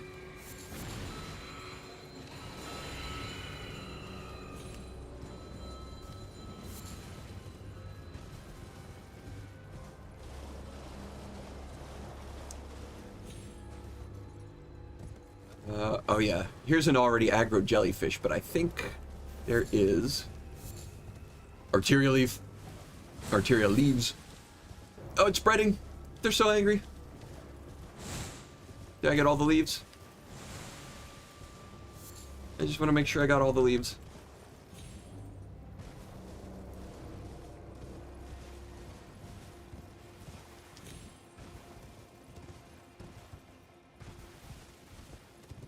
Killing jellyfish is bad luck. Bad luck and we don't do it. What was that back there? Oh, just some weird lighting. But a lily. Nice.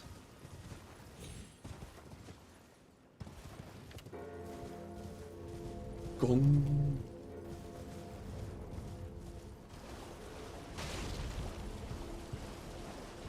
Oh, okay, yeah, and there's one of these things which would actually lead me to the place. Well, I saw that. I saw that. Which would lead me to the place I'm going, but I already marked it on the map.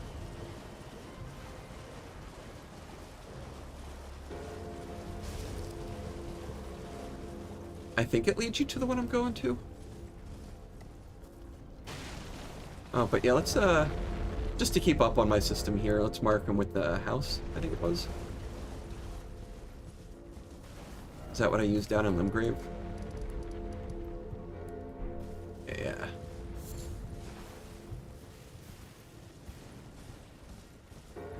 Oh no! It's so dark. I can't see what's going on here either. There we go.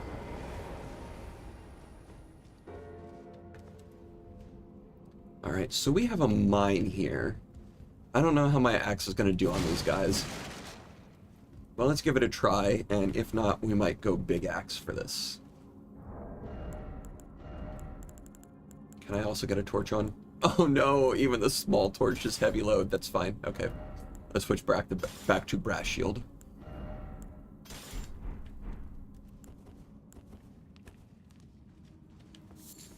And now, because we're in Liurnia, these caves are going to be full of cracked crystals, which are used for a lot of the magic crafting items, or at least the attack damaging ones, which, you know, like I said, because my int will be getting pumped a little bit for the golden order spells, I could technically make use of them, but I still probably won't.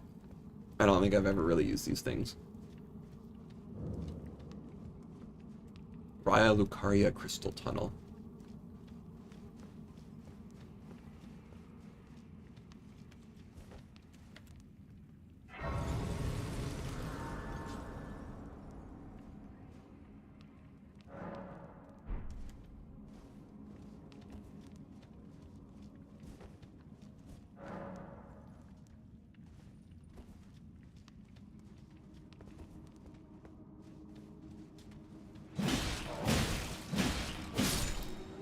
Okay. Doesn't stagger them, but it doesn't bounce my hits off of them either. So, I think we're going to stick with it. Somber Smithing Stone 2. And this is one of my favorite secrets in the game. There's a little altar here, but if you use the chest that you just opened, it's enough height to get up here. Somber Smithing Stone 3, and I do believe that's probably the first and easiest one of those you're likely to get to, if you're just going along the natural path. There's Somber Smithing Stones everywhere. You can pick one up anywhere, but yeah, that's a good one to grab too.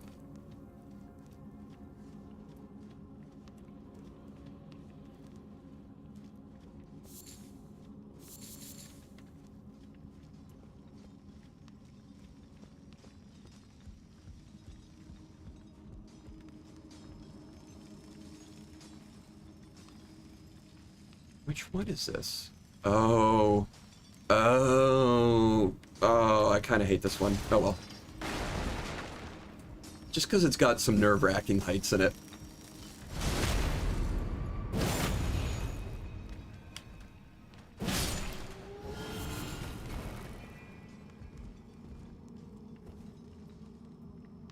Yeah. This one goes all the way down. And oh, you can actually see the boss sitting down there. You're right at the tip of my axe. Wiggling a little bit. Just a little bit. I mean, I actually kind of really do like this one. The design of it, at least.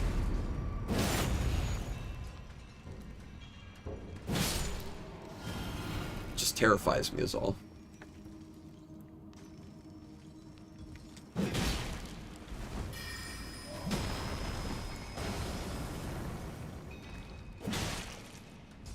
Oh, he bounced.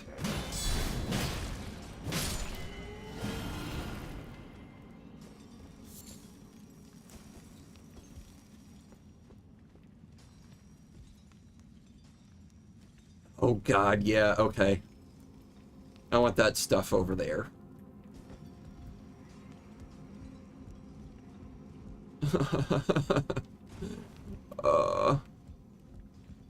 Okay. Alright. Okay.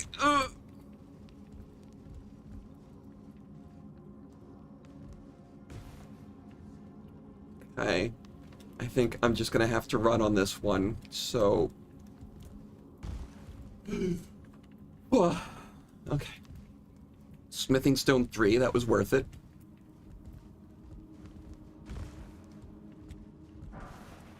Somber Smithing Stone 3. Anybody else's hands get all sweaty when they just play over heights like this? Like, I know the heights aren't real, and I could fall here and it would be fine, whatever. It's just a game. No! God, and now I'm gonna have to do that again if I want those runes back. Save your commentary for when you're safe.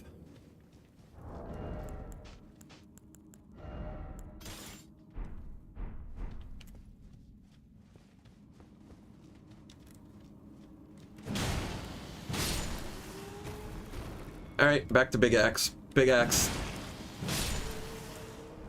staggers and messes these guys up.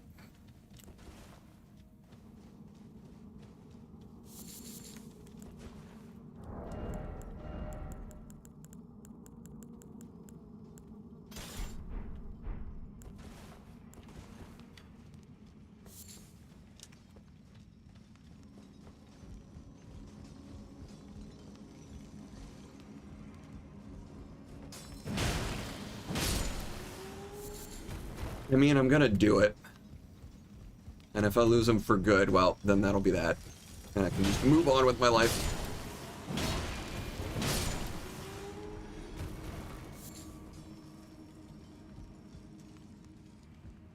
Man. I wish Big Axe did FP restoration. Oh. Okay, I swear to God, we're gonna get that key. And then we're going to make one more sidetrack to something else that, no, it's not going to help me right now. Shoot. There is a talisman that gives you FP restoration on enemy defeat. Like the effect of the axe. But because of the rest of my loadout right now, I'm just not going to be able to make space for it. With both the Scar Steel and the Arsenal Charm, which I need in order to even carry my stuff.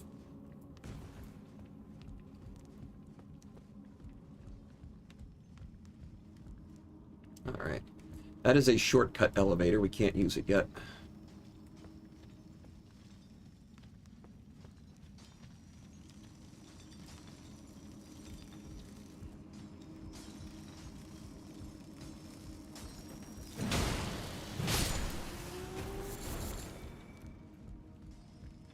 Honestly longer to wait through the backstab animation, and I'm not getting any HP healing on it, so...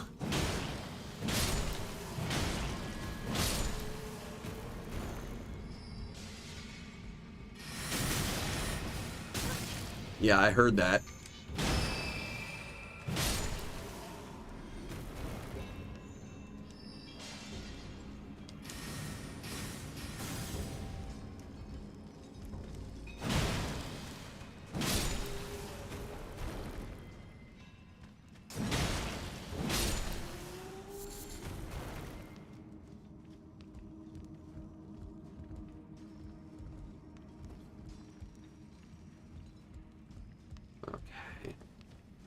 What's down here?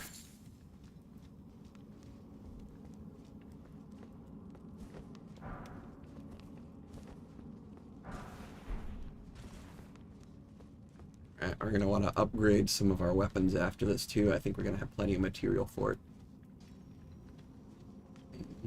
Okay, feeling like that's probably progress that way, so...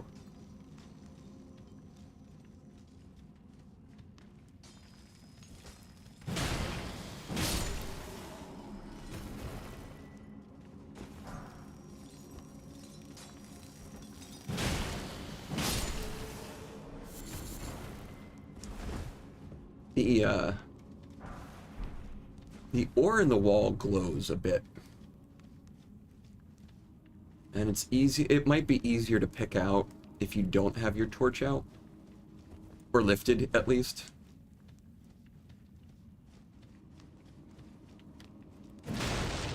And I don't think they ever really get mean and hide it behind crates and stuff like that. But maybe they do.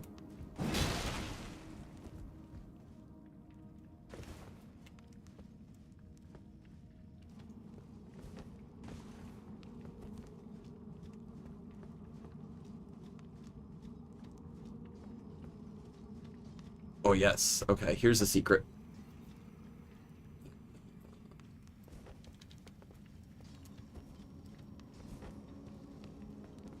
Oh, yeah, so, yeah, I don't... You can see in total darkness how that somber smithing stone there kind of glows and helps make it stand out a bit.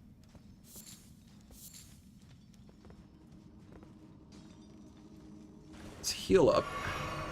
I think you can do these without taking damage. But again, if you look up while you're down there, you'll see this glowing corpse here, which may give you a hint to... God, yeah, this place.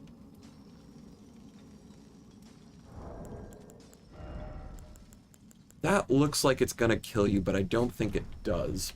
It'll probably damage you, though. So, one of the few places I'll use soft cotton for dropping.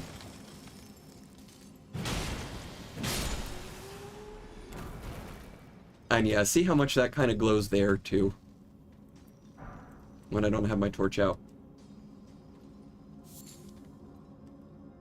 I'm using the torches in the dungeons mostly for streaming. I don't know how dark things look on stream. They can get a little dark for me.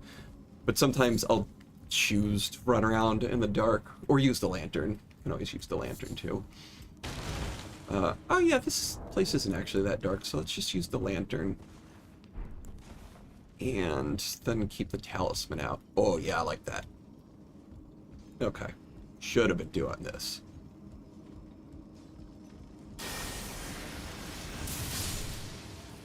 One hit.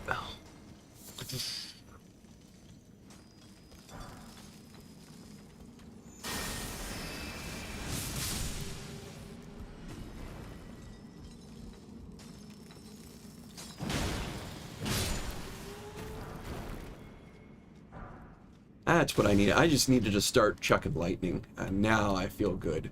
Okay, yep, this is the shortcut elevator I pointed out earlier. Let's step on it and send it up to put it in place and activate it. But there's no trick on that elevator.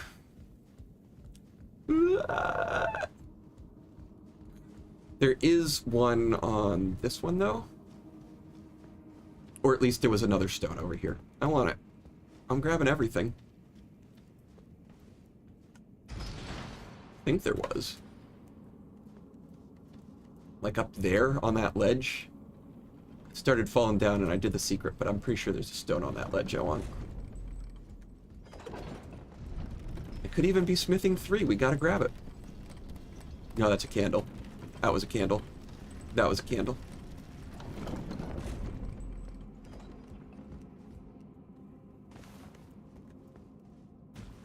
They were all candles. Why would you put candles here? Oh my god.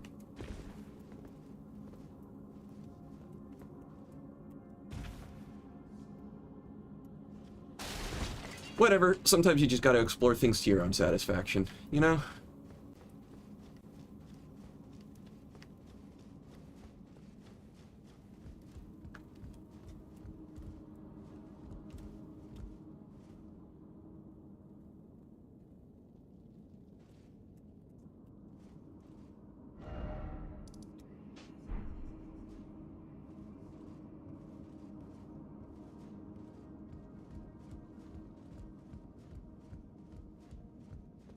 Whew.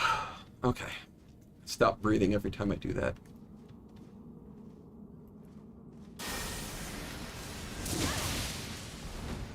All right, well played, sir.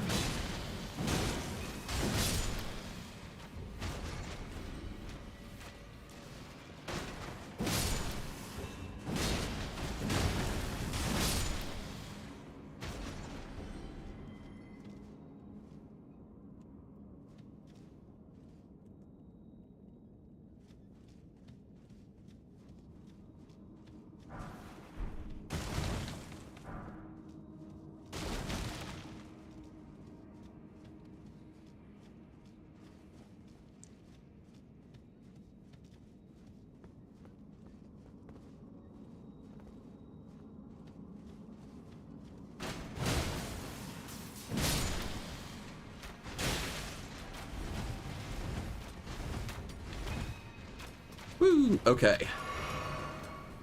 I knew one of those rooms was going to blenderize me.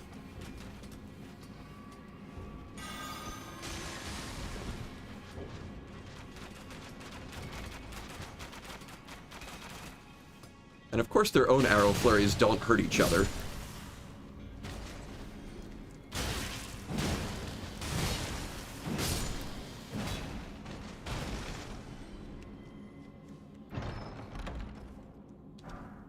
And that is some sort of crystal magic knife, which I will never use on this build either. Look at the arrows here. It's because that one guy went crazy and started doing the arrow flurry move. There were probably even more of them there before I noticed, and they started disappearing and despawning.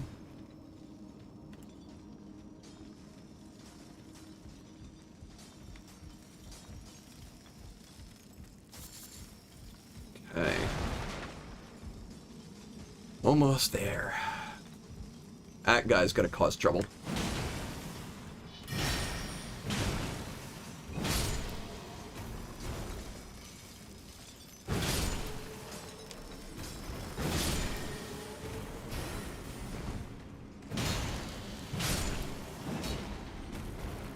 God, I love this axe. Shatter Earth. I think that's the spell he was doing there, where he thrusts his staff into the earth and makes it explode. Okay. Good haul there. Let's get these over here.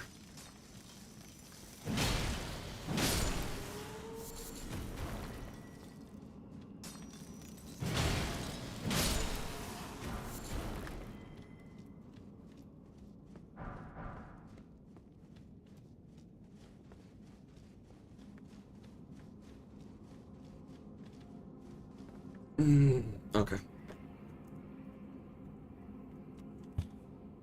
Feel like I need to work on my posture more. I've only been playing for a little over 2 hours right now.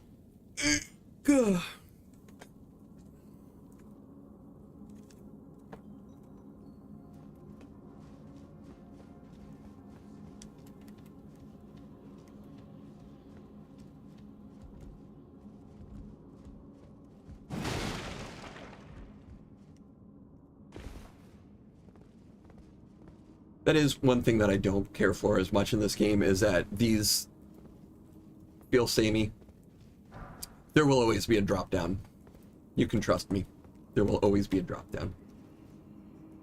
Except for probably like one weird random elevator in the game I'm completely forgetting. So we'll leave that to be a surprise for you, if it does exist. But I'm almost positive every single one of those is exactly the same. Drop down to the left, drop down to the right, second drop down, third drop down, however you're counting them. And, oh, yeah, there's no Stake of Marika here, so it's a long trip back down if we die to this boss. But, hint, we are not going to die to this boss. What's in my flask right now? Green Spill and Crimson Burst, not ideal, but whatever. Oh yeah, and I switched to the Warhawk. He's not going to do us any good here. Well, let's go ahead and summon him just for funsies.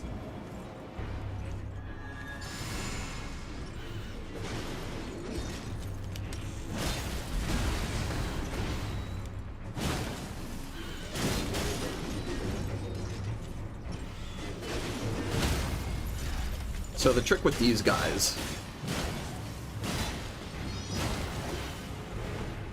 is that they have tremendous defense and poise.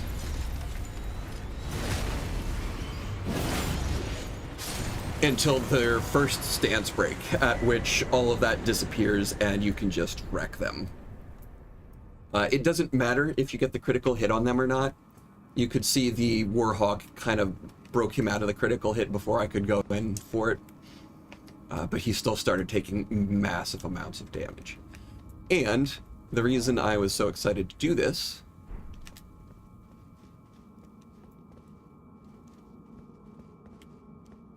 Did you fall from, like, way up there when I killed you earlier? I must have. But yeah, it gives you the key item, which is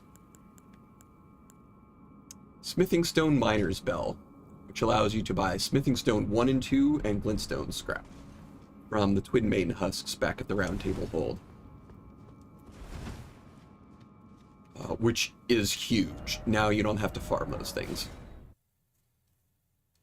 So I think this will be the first one that we're actually giving to them, but you'll often find bell bearings for any number of reasons, including, and I'll tell you this now, if a character is a vendor and they die for any reason, they will often leave their bell bearing in place so that you can bring it back to the Twin Maiden Husks here and continue to purchase the items that the dead NPC would have sold. Which is just very nice of them. I think that's a fantastic quality of life improvement. Yeah, now you can see when I go into purchase here, there is the Glintstone Scrap and an unlimited supply of Smithing Stone 1s and 2s. So let's upgrade some stuff. I do want to... Yeah. Do the... Whoops. Axe.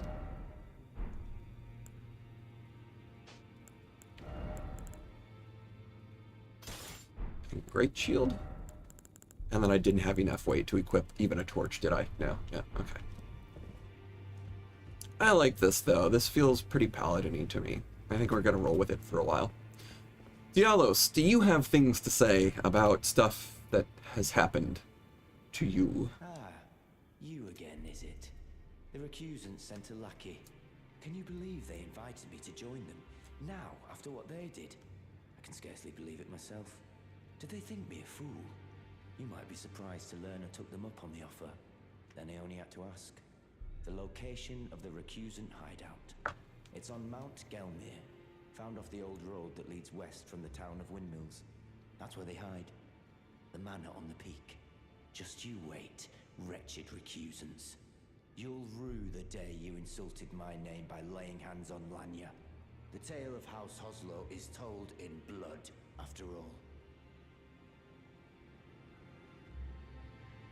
Mount Gelmir, found off the old road that leads west from the town of Windmills.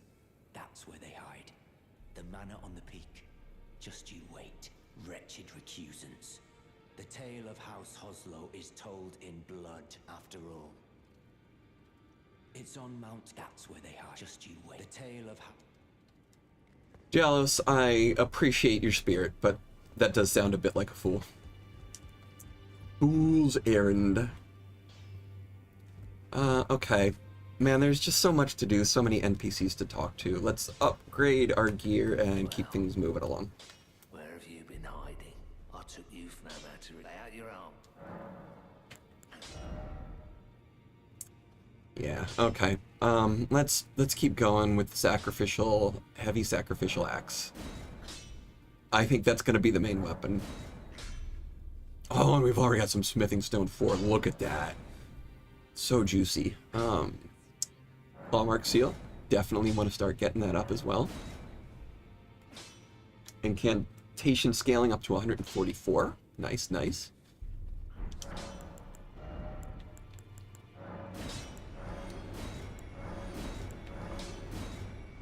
I don't really see much point in holding on to the hard runes in this game. In previous Souls games, I used to like to have a couple of those in my inventory just in case I needed to pop some and buy some much needed items from a merchant for a boss battle I was having trouble with. But in this game, I just kind of forget about him for a while, let him build up, and then crunch a bunch and see what I can do with him.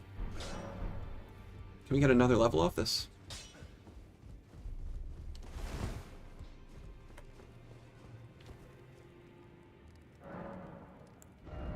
Yeah, okay. We're gonna keep pumping faith for a while.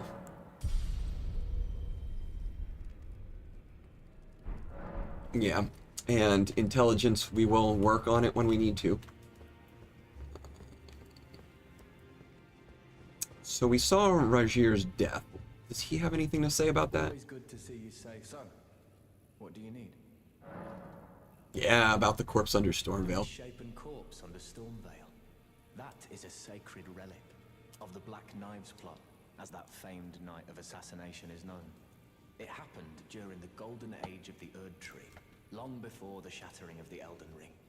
Someone stole a fragment of the Rune of Death from Malekith, the Black Blade, and on a bitter night, murdered Godwyn the Golden.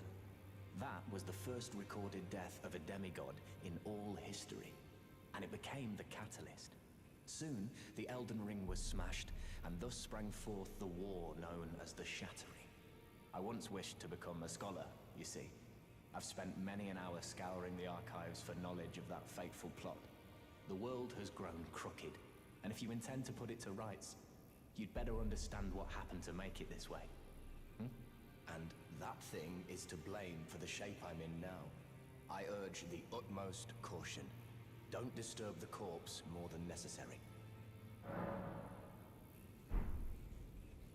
I love this game so much, because even that kind of borders a bit on, like, exposition dump, but because the game has given us a chance to get invested in the world, and invested in Rajir's story, and invested in the mystery of what did we find under the castle. I don't think any of that was satisfying.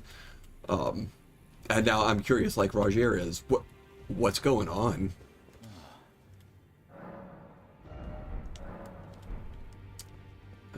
Okay.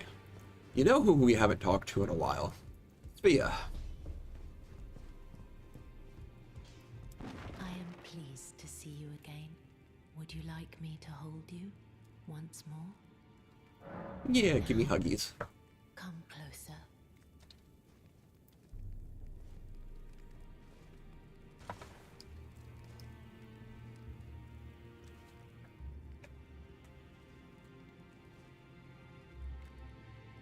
You are so very warm. Talk in secret. Oh. I was known as a deathbed companion. Where I come from, after I received the warmth and lively vigor from a number of champions, I lay with the remains of an exalted noble. To grant him another chance at life, to do so is the purpose of my being. But before I could bear the noble into new life, I was awakened by the guidance of grace and chased from my birthplace. Pray, be kind. Despite all that, I still wish to be a deathbed companion. So please, let me hold you like this, as often as it takes. Do you know? My dear, have you ever heard of Black Knife Prince? Dear Roger likes to talk of them when abed, and the ancient plot in which the first of the demigods was slain. The black knives wielded by the assassins who committed the act, along with the impressions they made, somehow hide the truth of the conspiracy. These grand affairs are hardly my forte, but dear Roger began to weep as he spoke. Roger cries in bed. He does look like the type. In truth, I've heard tell from someone else about the Black Knife Prince that fascinate dear Roger so. Knife print clue. Oh, this is getting juicy. But it wouldn't be right to give this to him, stuck as he is in the Round Table Hole. Perhaps you could make use of it?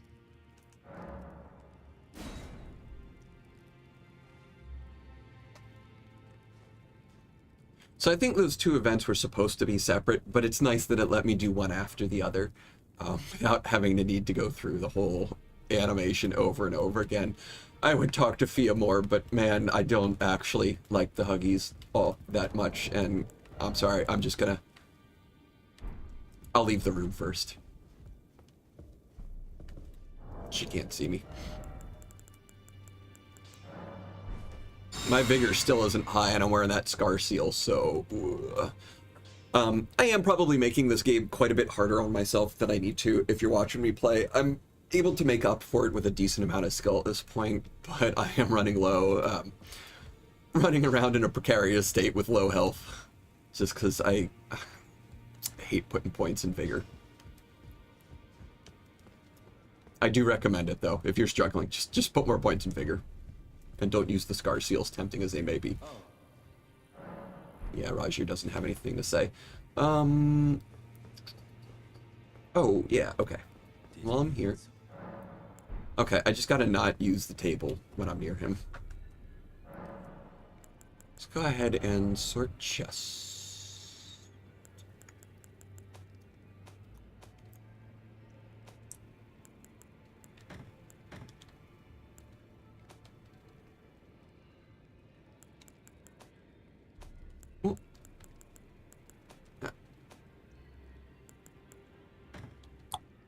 Okay. I do actually really like dual wielding the broadswords. It's fun, but in this kind of build where I'm always going to be using the seal or a crossbow or a shield or something, that is just never going to happen. So it's time to put these broadswords away. We're not going to use the Axe of Godric for a long while. I think I am No, we'll put the hammer away. Put the golden halberd away.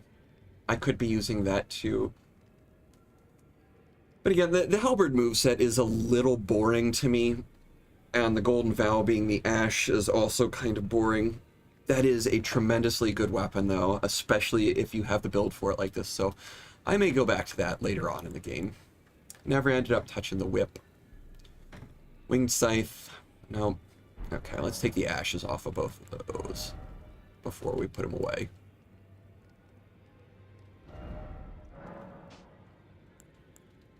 Sorry, Rusted Anchor. I love you. But not this playthrough.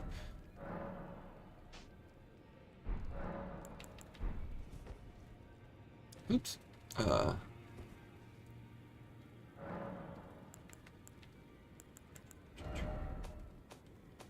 Well, you know, I was getting ready to put away that partisan.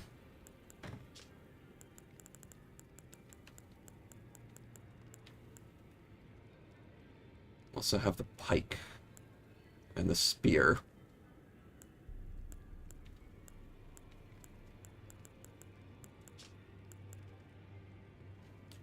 What is that? DD 130 plus 30. 114 plus 21. ED. DD 115 plus 30. Yeah, I think the pike is one of the longest. Boasts the longest reach of any melee weapon. Not particularly interested in that.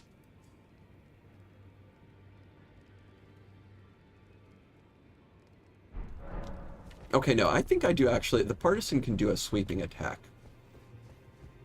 Let's go and level that up. And... Well, I took you no matter lay out your arms. Put the ash back on.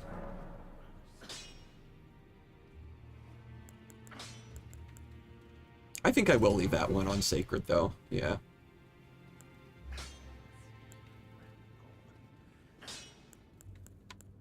Yeah, we'll leave those two sacred, and we'll leave this one on heavy. But between those three, I should have ample slashing, crushing, and piercing damage.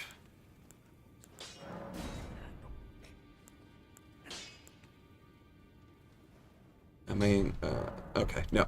All out of runes for the moment.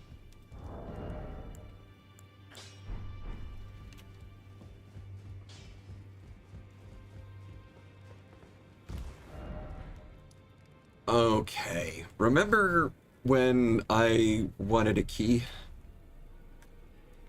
Let's go find the key.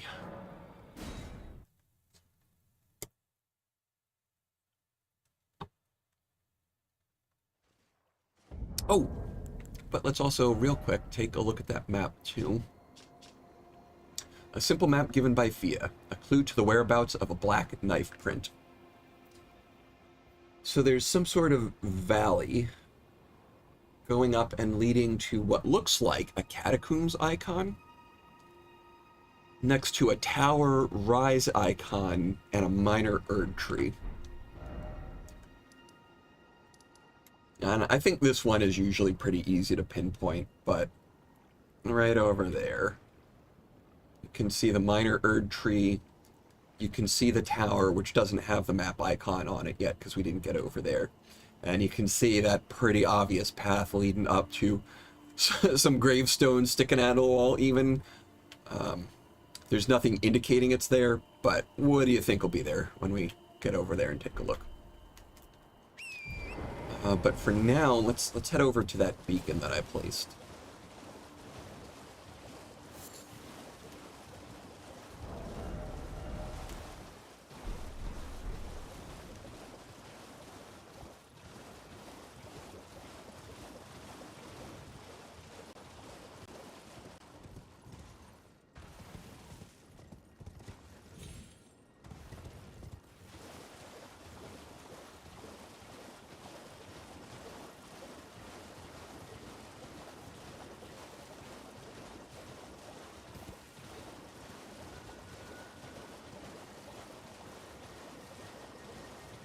Here comes night. Man, this is such a beautiful area to ride through, though. Oh, yeah. Okay. Here are a bunch of coffins with some runes in them.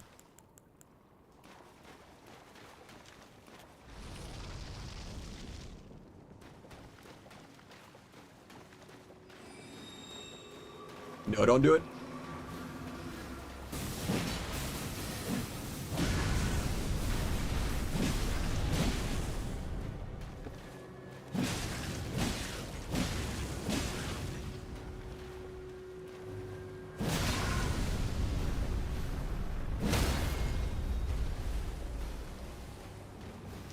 Those things, it's really hard to get the critical hit on them. Whoop. I swear, if that little plant had killed me in that moment, I would have been so angry. But yeah, unless you're already on the correct side.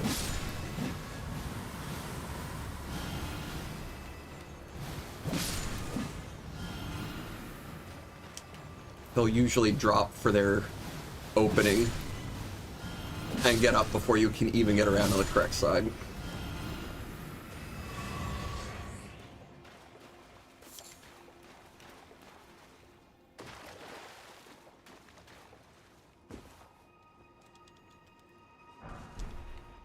Five. 2.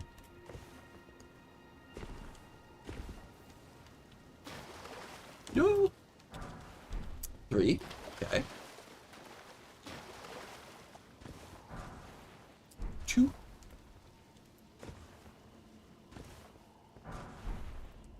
4. 2. 1.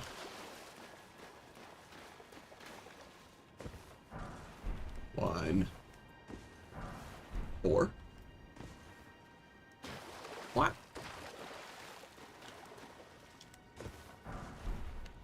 3.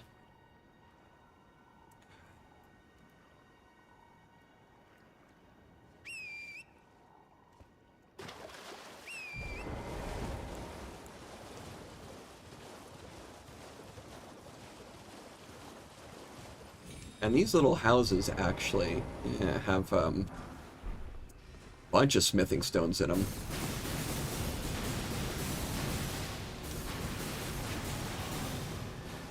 But they usually have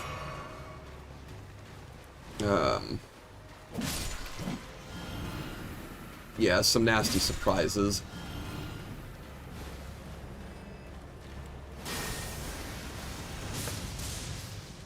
Nope.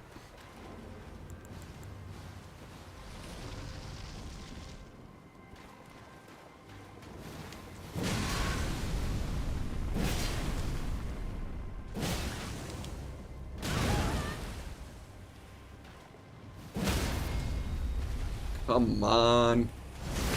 There we go.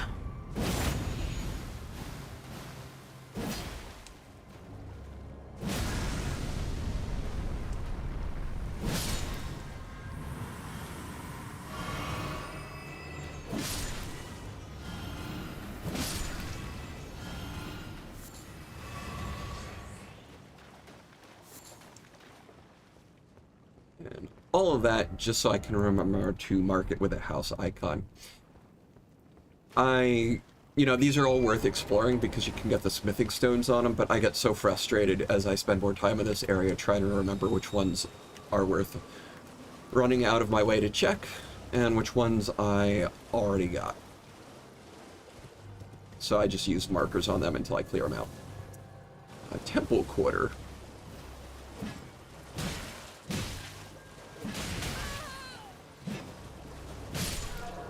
Torrent absorbed most of that one for me. Oh, here's some Michaela's lilies. First we've found of those.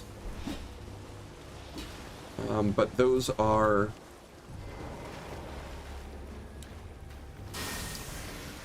an important ingredient for making bewitching branches.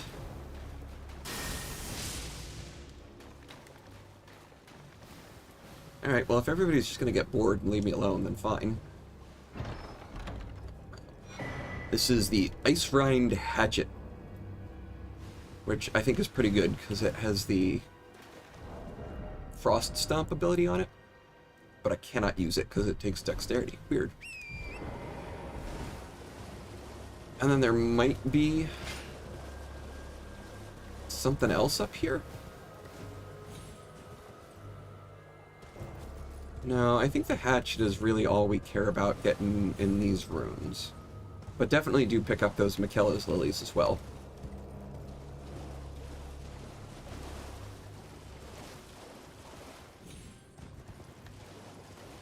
Yep, okay, and that's the hatchet.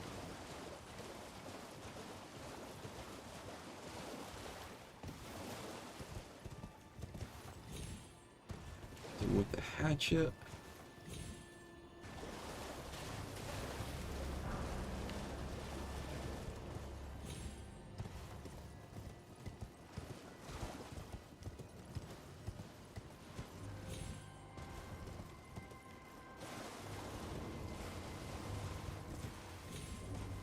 And thankfully, there's a site of grace right here.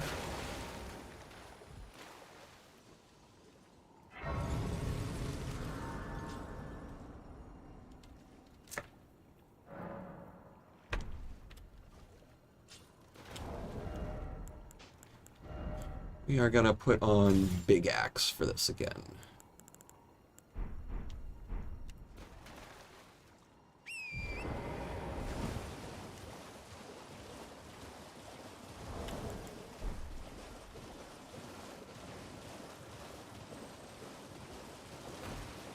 Because you can probably already take some guesses as to what this big lump here might be. As we're looking for the Glintstone Academy key. So another dragon fight. This one's magic.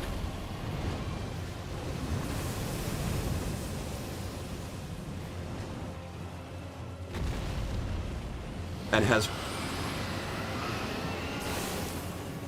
most of the same movesets.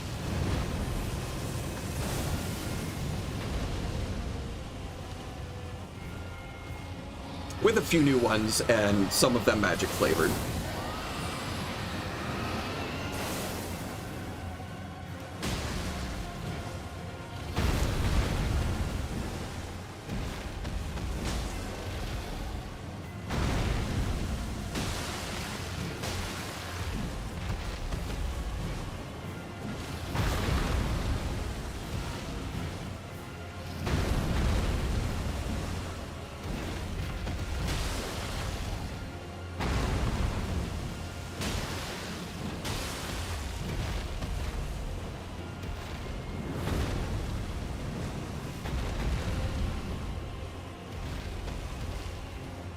Keep on top of them, though. Whoop. I almost never get hit by that attack, or even see it.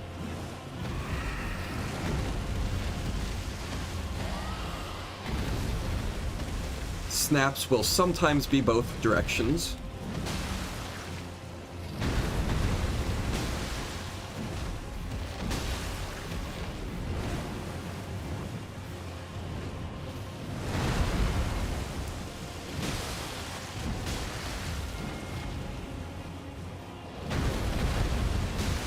Big Stomp brings the head down for some good hits.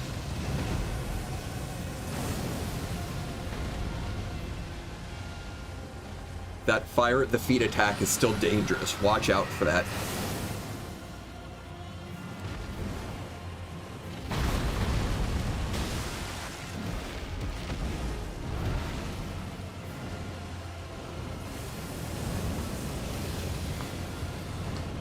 Off to the left.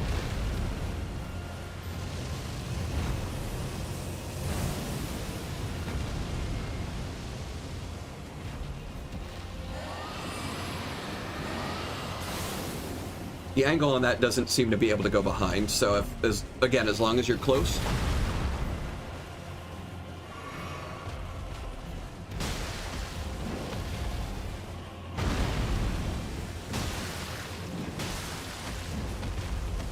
The Big Stomp is a good attack.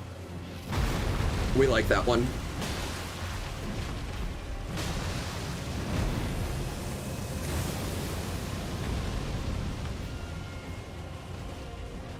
You can see how much easier this is with a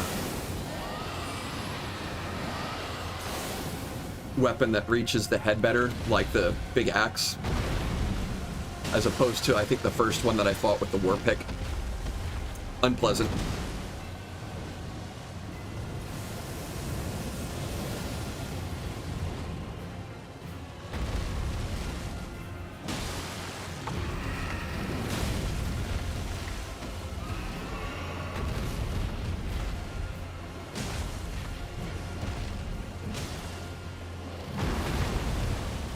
I guess the wings take a decent amount of damage too.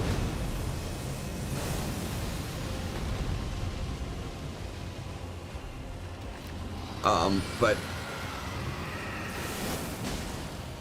the legs don't take a lot of damage. As some of you may have gotten good at ankle biting during Dark Souls.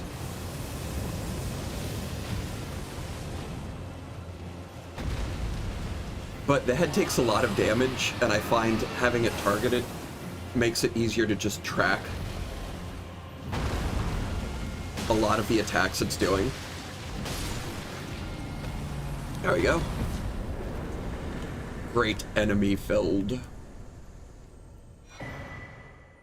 Dragon Heart. Oh. We didn't spend the other one either. You can go do that. I'll pick up the incantations just to have them. Not going to use them. They take too much arcane.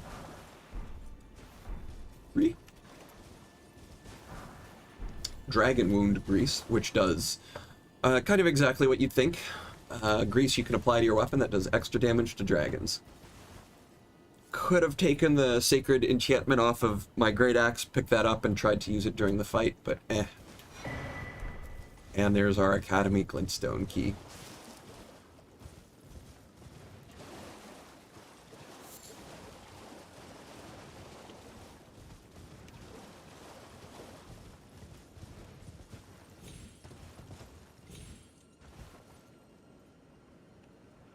So, oh, what's over on this island here?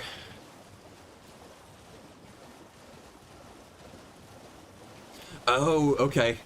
This is another one of those disappearing scarabs. I accidentally just ran up on the first one I met and killed it, and I don't even know how I did that. But here. Whoosh. Okay, you can see he teleports instantly. But you can still hear him. Well, there's some of the magic ones over there, also causing noise. But he moved somewhere nearby. Herba. More herba. There he is. And we'll just continue to phase in one point and sit there until you get him. So, not that it even really matters all that much when these things do escape. But there we go. There's that one. Just a somber smithing stone, too. Ooh! Who made you? And why?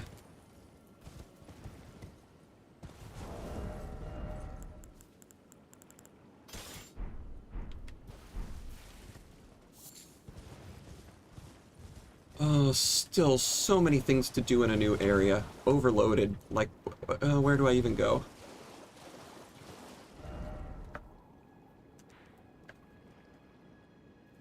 What do I even do?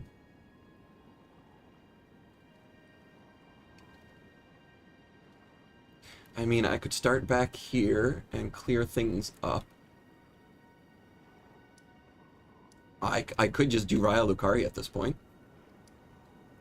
Which I might. I don't know.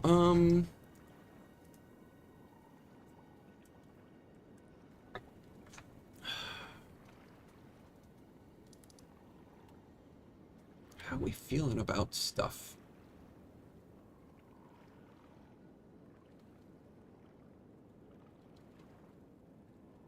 Like, what is the most fun thing I want to do now?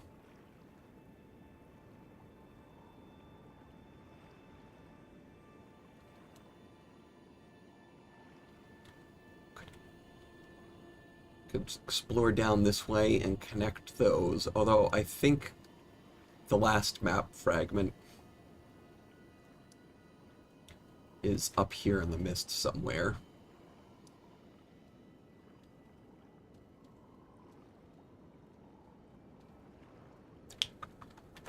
You know what? I really do like Raya Lucaria as a dungeon.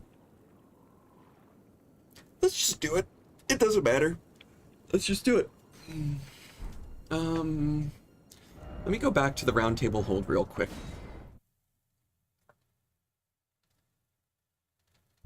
No, okay, wait, I have some other things first, maybe.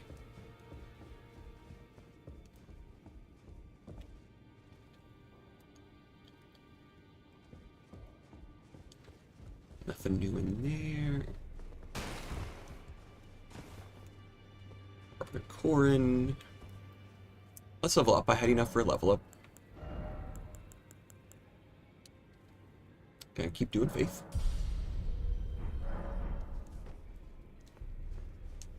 Ah, well then.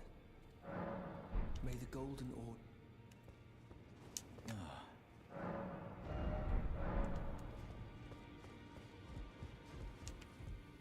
Always good. Son.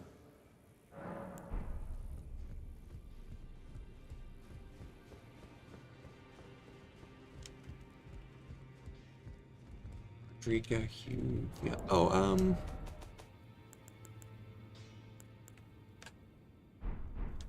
don't have an abundance of stone sword keys, but I'm gonna do this one down here just because it's a thing I haven't done yet and I keep thinking about it.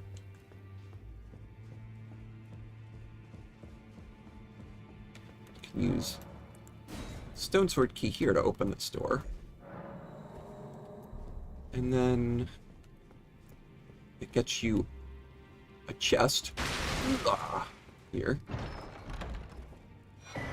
which is the black key crossbow and black key bolts. And that is a crossbow, requires more dexterity and has a particularly long range. I think it also levels up with somber smithing. Yeah, look at that. It's kind of neat. I've never found it to be one of the more particularly useful crossbows in the game. Maybe I don't understand anything about it, though. And the bolts that you get with it do scarlet rot buildup. And then, okay. In there, takes 2 stone sword keys. And one of the main items you get in there is the book, which you can give to either Corin or Muriel to teach you the incantations of the Confessor Assassin, which is the class I started out as. So I don't think those are particularly useful. Oh no, there is one in there that I don't have. But it's not one that's worth wasting my last 2 stone sword keys to get at the moment. Let's go back, and before we do Raya Lucaria, we're going to check out the tower here.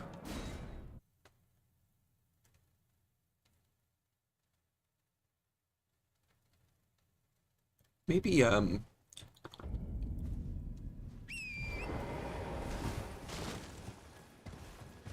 maybe do something else I was thinking of. Oh, yeah, get the black knife print. All right, there's the entrance there.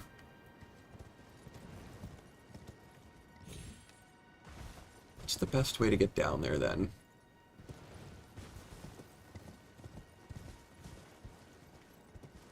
Not up here, but I did see an item over here. Dragon Head Fly times 5. That's a good 5 neutralizing boluses for us. Oh! The Beast Eye Quivers. There's a Mariner here. Same as last time. Not particularly exciting, although he will do this on occasion. I'm like, buddy, that ain't water.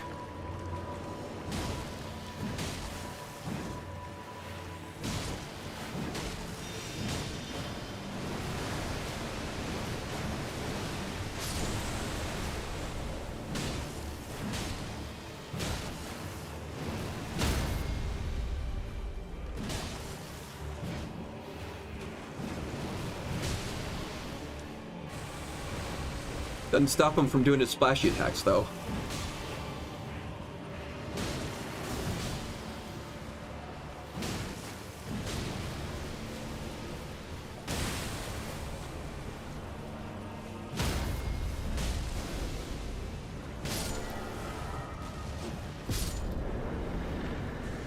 Still not really much of a problem, though. I think staying mounted on Torrent... Oh, Skeletal Bandit Ashes. But yeah, staying mounted on Torrent just gives you the mobility to kind of avoid all of the skeleton mobs instead of having to deal with them. But the Skeletal Bandit is like the Skeletal Militiamen that we found earlier. He will resurrect himself, but there's only one.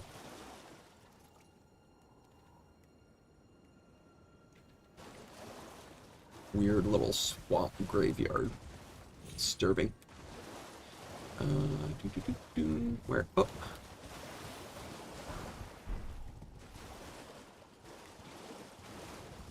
Alright, there's something over here that I'll get to later. Got kind of a bunch of ruins on me right now. Back to the original purpose. It's getting down into that tower.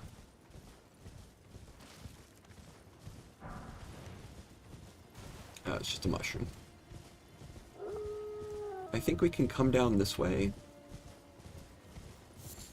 Herba. No, we cannot.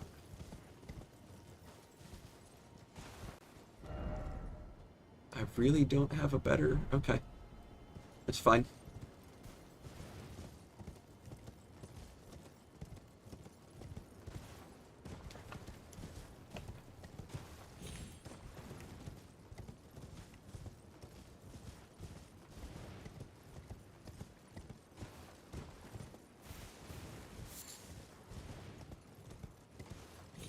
Crystal buds, I think, are a primary ingredient for magic grease.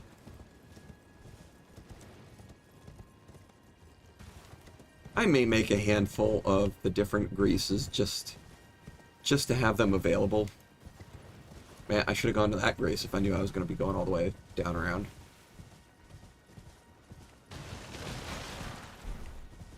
Ooh, 3 silver pickled fowl foot feet. I will absolutely take those.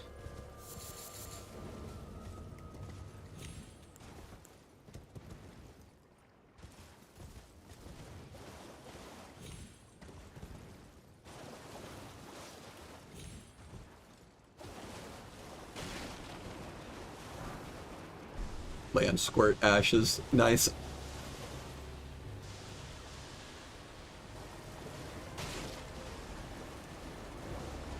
I've never used those before, but I guess it summons a bunch of them.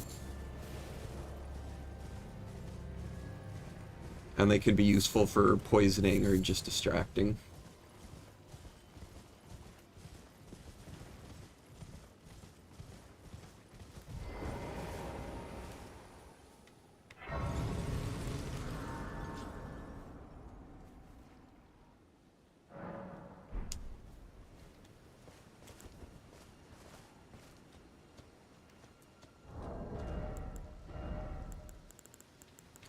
You know, I said I was going to put the shield on.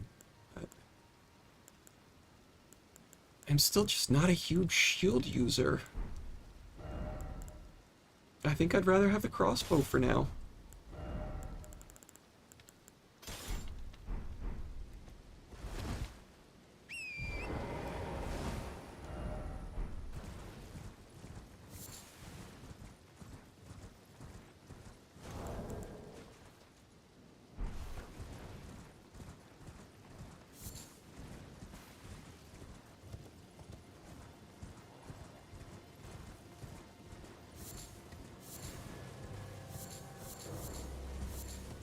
It's been a while since I've made pots. Been a while since I've used them as much. Oh, that's an ash scarab.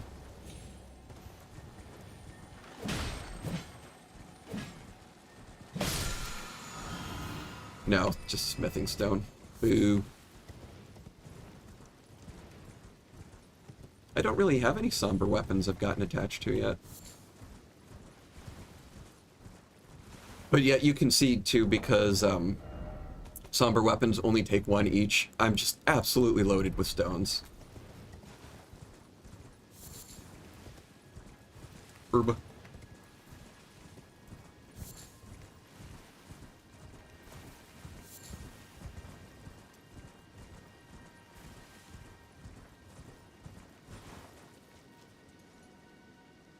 Blue flowers.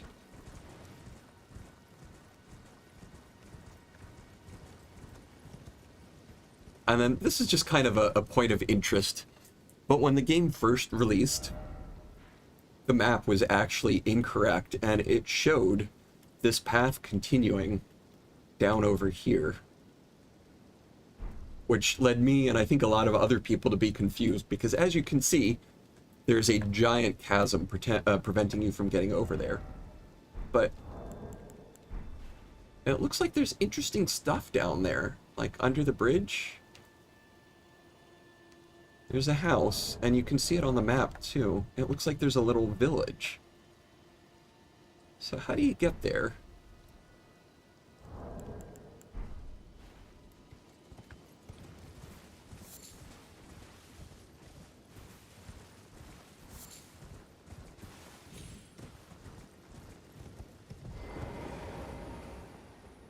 Let's check out the Carrion Study Hall here.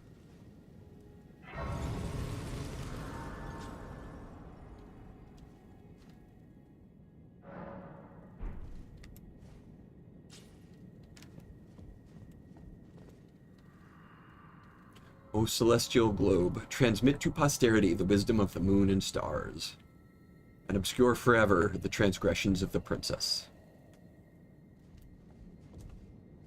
Princess has transgressed. She sounds cool. Something fits on this pedestal. It would tell you what it was if you had it in your inventory. But you're not going to have it yet. So let's just keep going for the moment.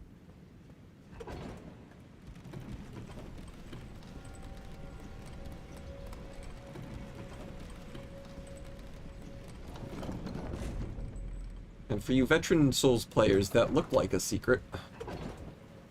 But it's not. It is important, though. Remember it for later and you'll know why.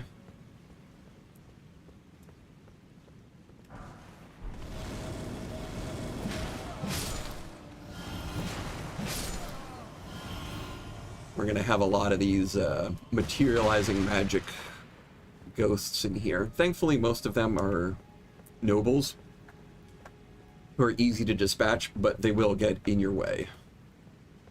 For sure. If you don't take them seriously.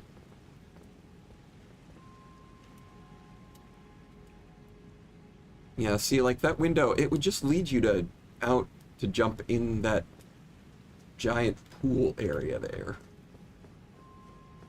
It doesn't seem particularly useful.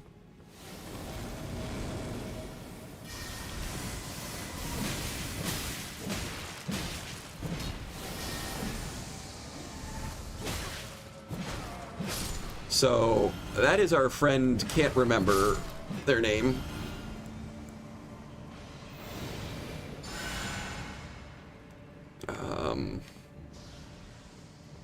But they are going to be a hassle and cast a bunch of spells at us.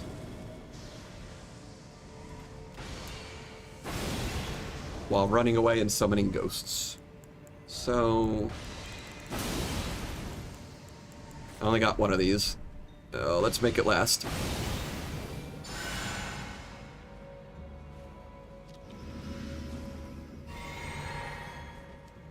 I see you. Hold your horses. Miriam.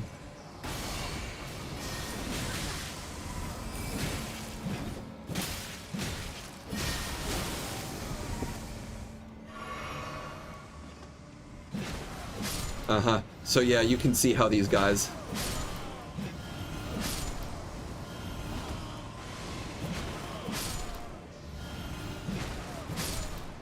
And that's why I was using my heal spell. I need to get on using that heal spell more if I really want to be a paladin.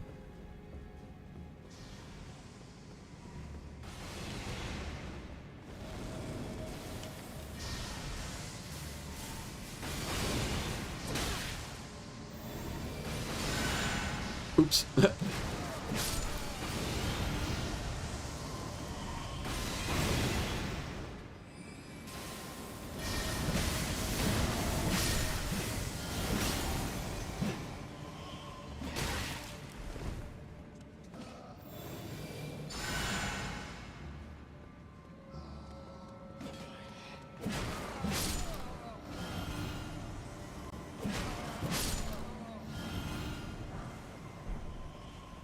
Carrying glintstone staff. There are different schools of magic, just like there are different schools of miracles and incantations. So some of these staffs boost different things. Boosts Stone Digger sorcery. Boosts Carrion Sword sorcery. And you can see they'll often have different hues of blue as well.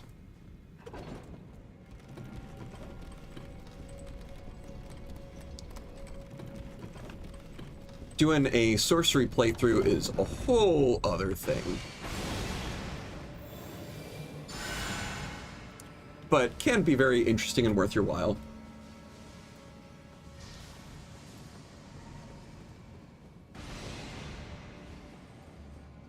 I just find the spells in this game a bit more boring because a lot of them are just simply pew-pew in different forms. Which, if that is your thing, then by all means. Alright. Did not expect that to make the corner.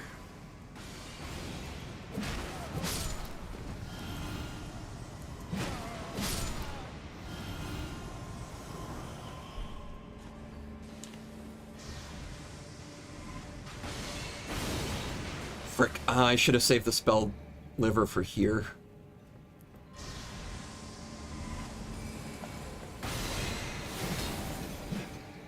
You jerk.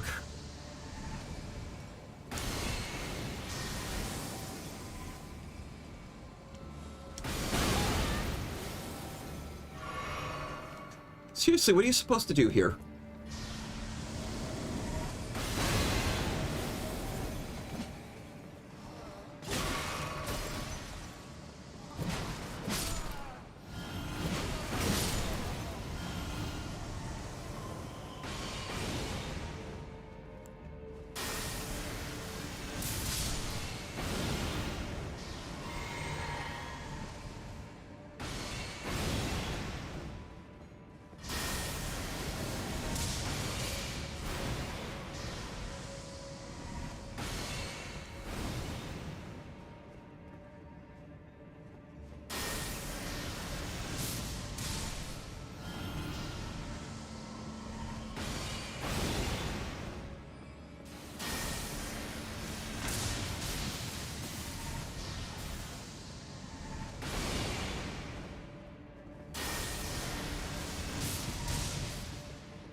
Magic downpour. Didn't even need that. Oh well.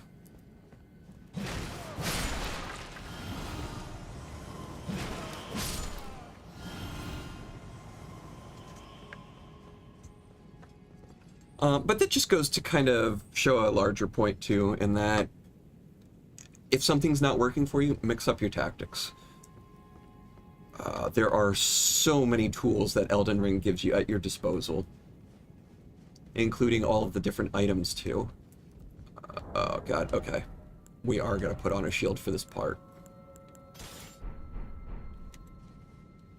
Because rats, and also I didn't mean to do that.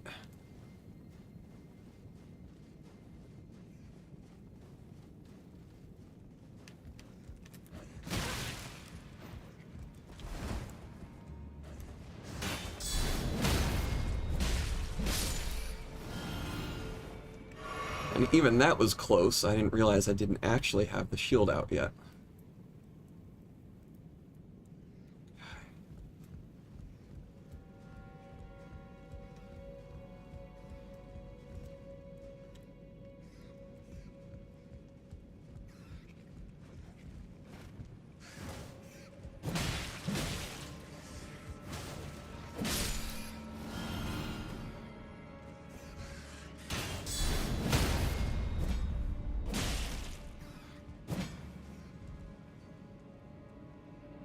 Woo! And that is why you want to be careful fighting the rats in the rafters.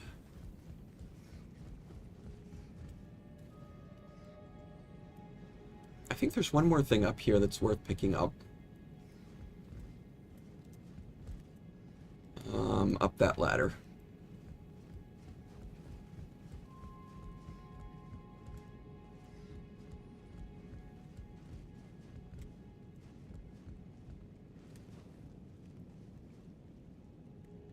And so look at that guy kind of just like plastered onto the rafter. That's weird, right?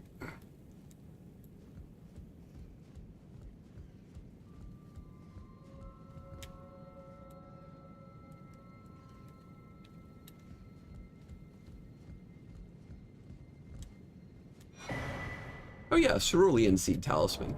That is a talisman that I think just... Does that increase your magic? Or does it increase the amount restored from your cerulean flasks?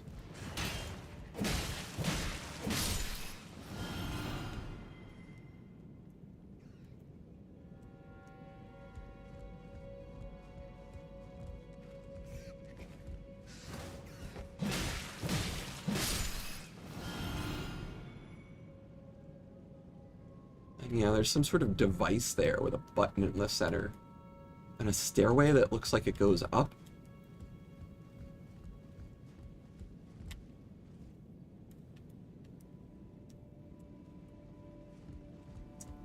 But for now, we've done everything we can.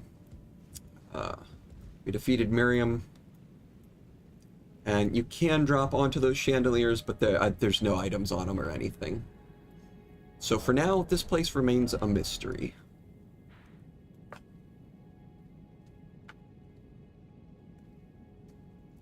And yeah, I just want to do Raya Lucaria at this point. So, I'm going to freshen up my drink one more, be right back, and then... yeah, let's go do Raya Lucaria.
Alright.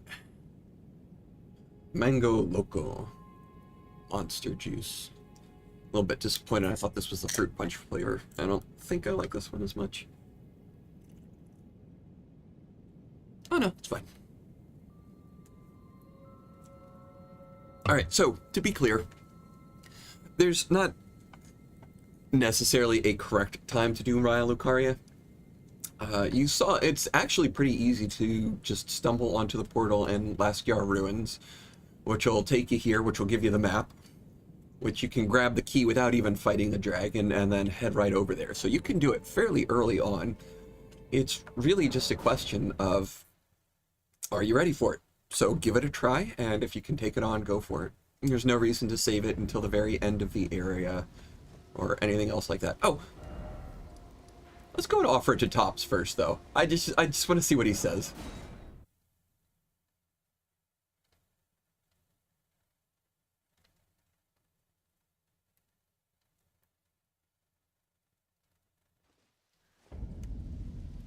And we have quest items for Bach.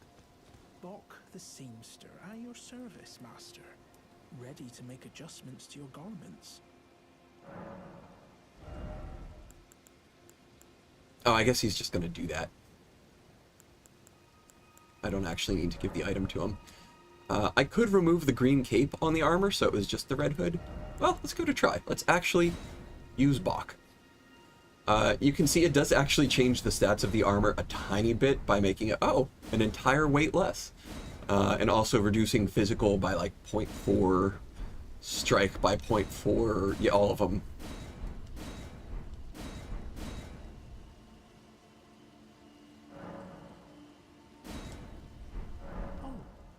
Going so soon? Please do be safe on your journeys. Oh, you know, I'm gonna be honest. That doesn't look half bad. We might leave it like that. Is there more to... There's more to her cape now, too. Yeah, oh. I don't think we saw as much of Rodrigo's hood before when the other cape was on as well. I don't know.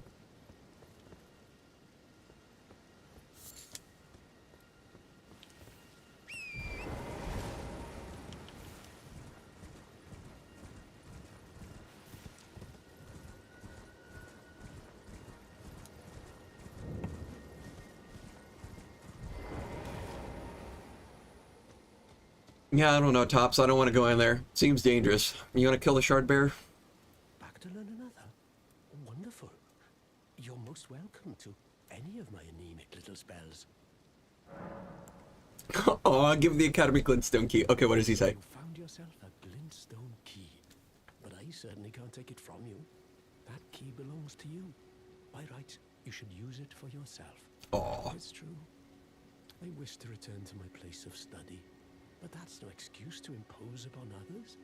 Oh, is this why Bluntstones always finish last? Oh, Tops. You're a good dude. I sure hope nothing bad happens to you. Alright.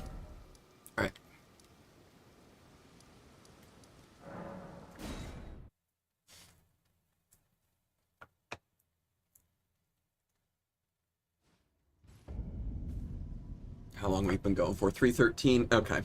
I think I can do Raya Lucaria in less than 2 hours. That definitely seems doable. So, come up here to the seal.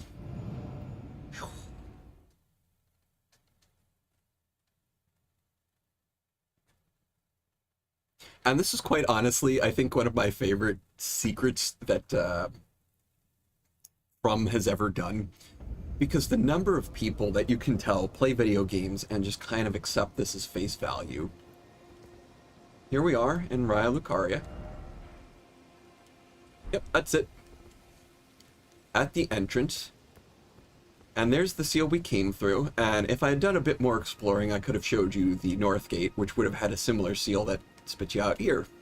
And you can actually examine that and go back to the other side. But you can just run around these things. Or through them even, I guess. And so, hey, what's back here? Well, there's our summoning pool.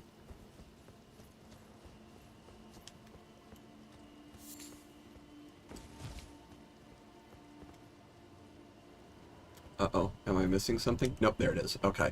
But also, what is this? This weird summon sign in single-player mode? Be summoned to assist Yura, Hunter of Bloody Fingers.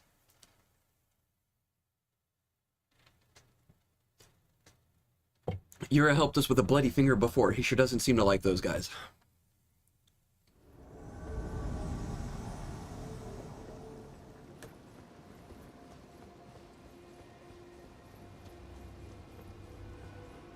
He's already in progress fighting some Ravenmount assassin.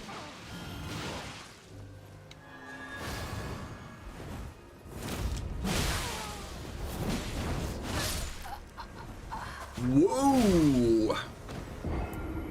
Okay then.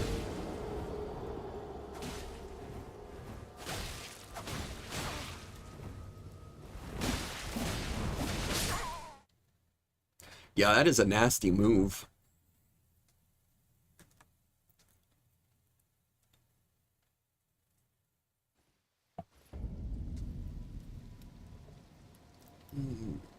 Okay. My runes are back in my world.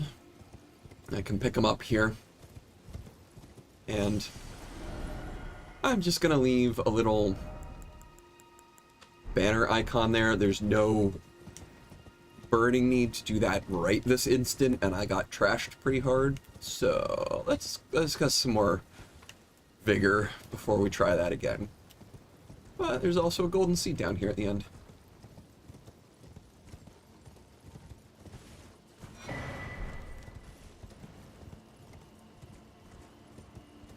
Shoot, I've got enough runes for a level up to at this point. I should probably put some in vigor.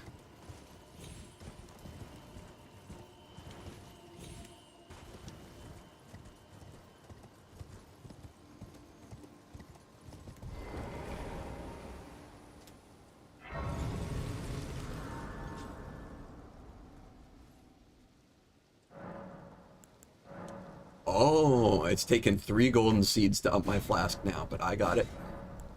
So I think we're going to stick with 6 for the time being. 6 and 3. I need to start relying on those miracles a bit more. And we're going to do vigor for this level up.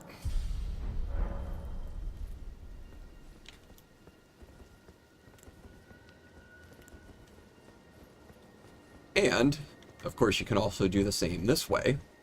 So it's down this way. Only some of the most important stuff in the game.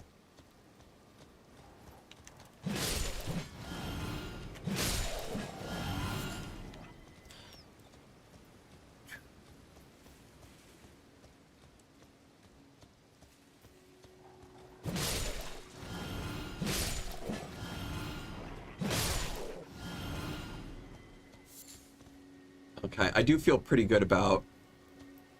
Well, no, none of those were the mom wolf. Where's the mom wolf? How much is she gonna take?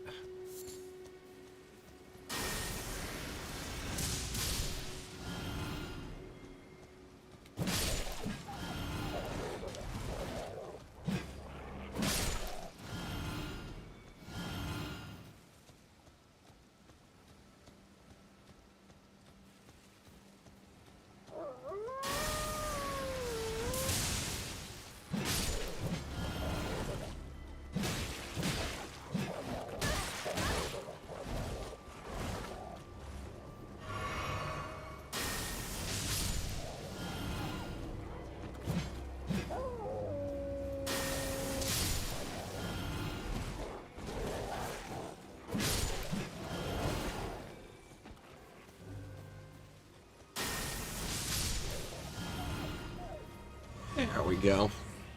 So yeah, also, can't remember if I mentioned this before too, but a lot of spells have charge up. I can't remember if that was as much of a thing in Dark Souls or not, but you see it definitely attached to a lot more. You can fire off a quick lightning bolt, or you can hold it Oops.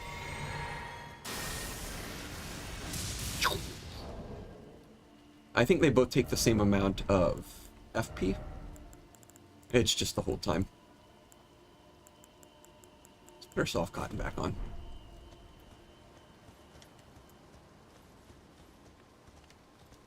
Well, It's a hidden merchant. there's been an age since I've seen a customer. Wonder why. I help here at the end of the earth.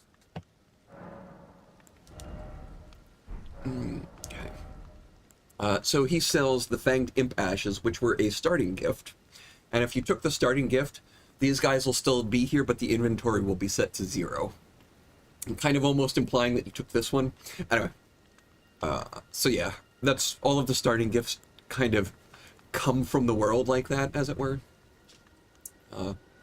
Oh, here we go. Fever's Cookbook 2. Soporific Grease. That's the sleeping grease. Sleep Bone Arrow. Oh, yeah, let's get all that.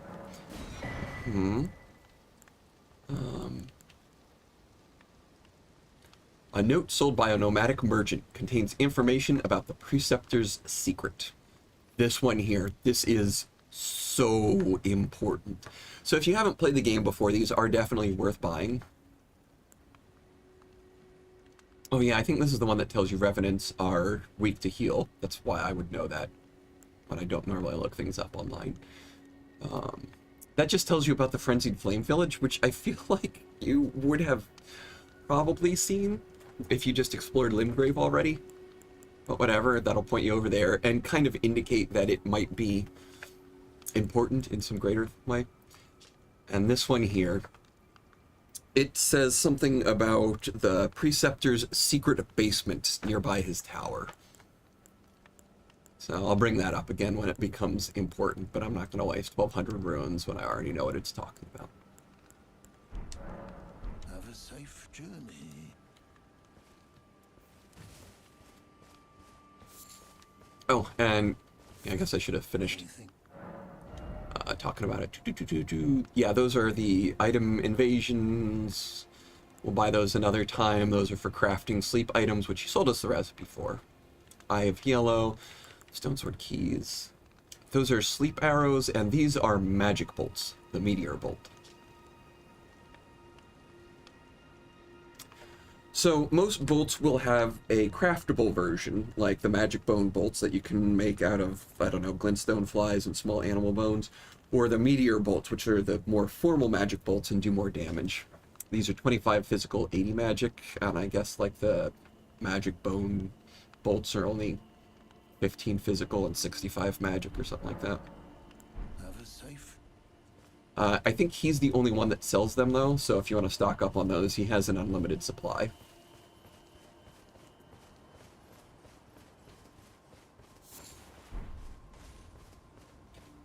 Oh, that's a nice item there.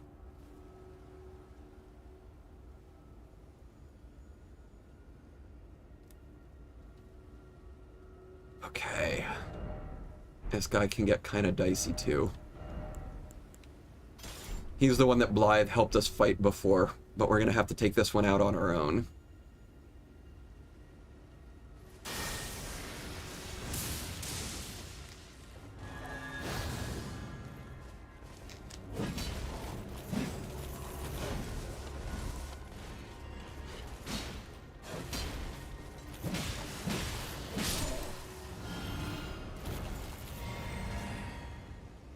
Okay, that went surprisingly well. I did a bunch of damage to him, either because he was just a standard enemy, or maybe he's weak to holy, and I'm a little bit over leveled. But there's the Celestial Dew. So if you are already in dire need of atonement because you made an NPC angry, you can pick up, I think that's probably just going to be the easiest Celestial Dew to get at this point in the game. And run over to the Church of Sacred Vows with Muriel, the giant poop turtle.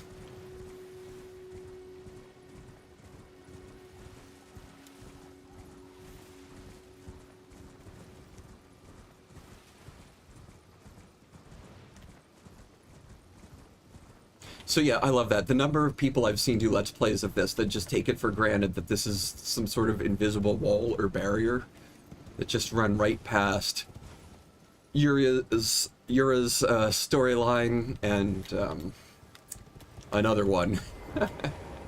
It's a little mean on them. How we feel going in here? I don't think I need the crossbow for anything.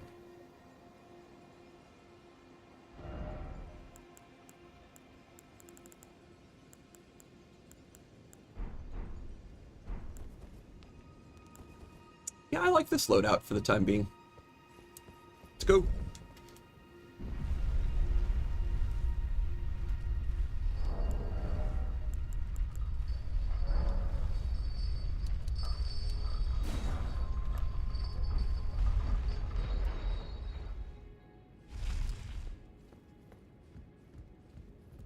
And here you have the Academy of Raya Lucaria.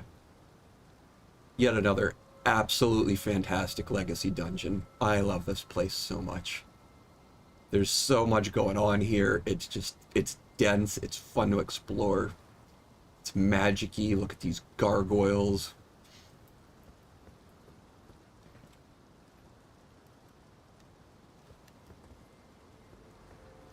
And also, I'm pretty sure the little birds in these cages are just miniaturized Stormhawks.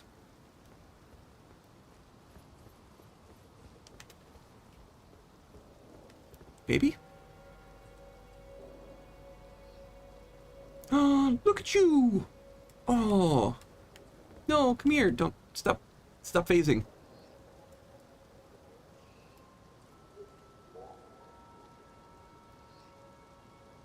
I love the red. Okay.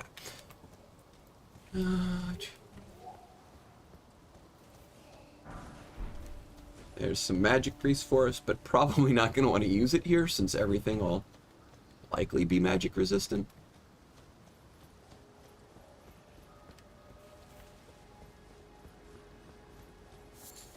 Lily just sitting right over here. And these guys can be intense.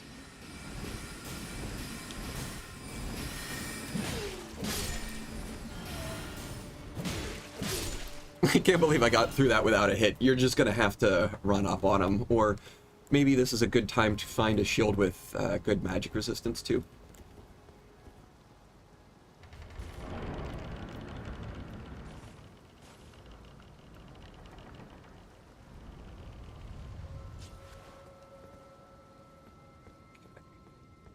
Here. Wow. Oh yeah, I already hear him falling.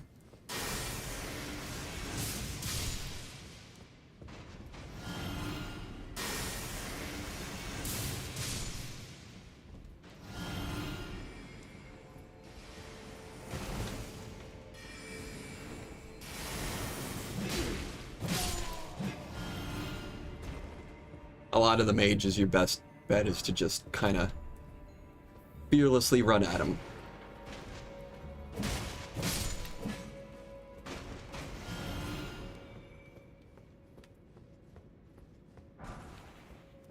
Oh, okay, there is a secret here, which I always kind of laughed at before. And I was like, it feels like such a useless secret, but for once, I'm excited for it. Have I even found an illusory wall yet?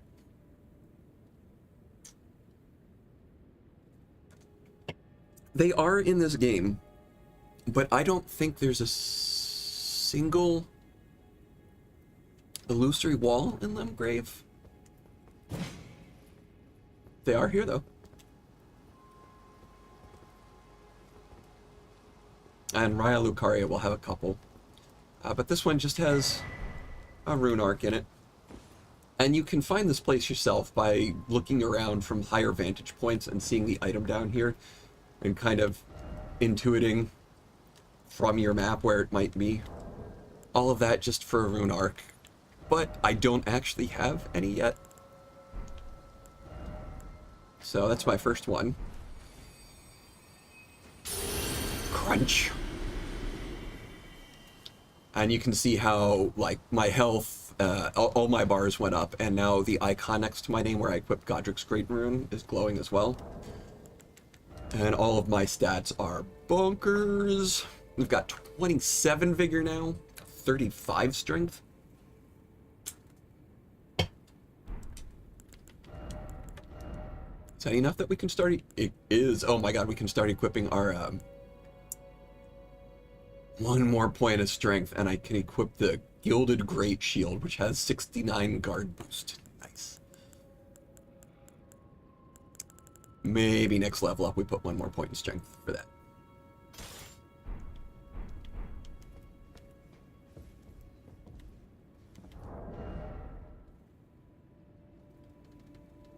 Could I even? No.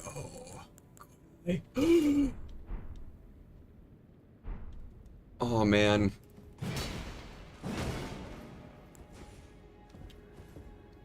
I don't get the mana regen, but oh. I'm ready to smash. I do think I'm going to keep the faster sacrificial axe on for now, though.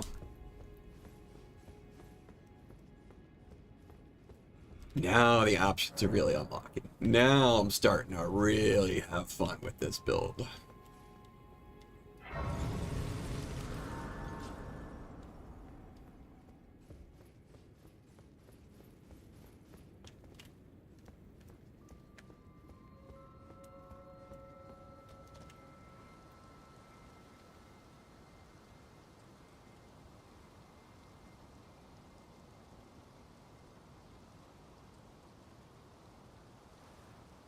See, it goes up further. Yeah, oh, I love this place so much. Underneath the glow of the Erd tree.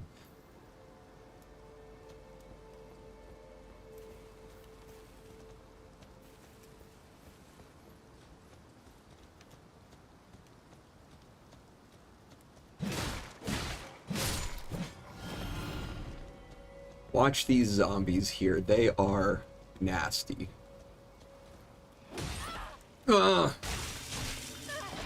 Yeah, just like that. Look at how much FP he ate for me, too. Give that back. Jerk. I knew there was one around, and I forgot what direction he came from.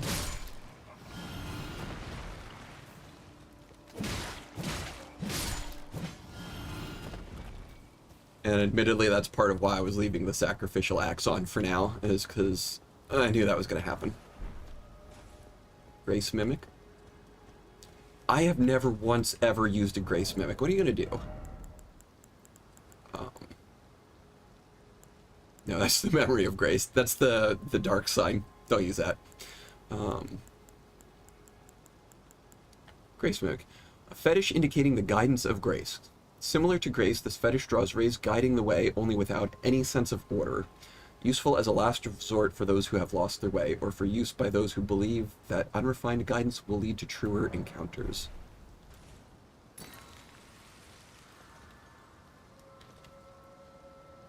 Okay. So it does exactly what you'd think. And I'm guessing I could use one of those at any point in time if I got super lost in this dungeon to point me in a direction of where I want to go.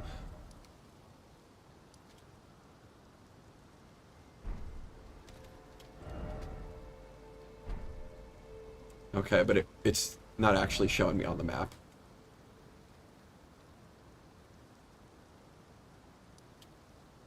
And that's the grace I just rested at, and it doesn't have a guidance. Both of those are technically outside the dungeon. Anyway, okay, enough of that. Now I can say I've used one after like 500 hours of playing. Yeah. They like to rush at you like that.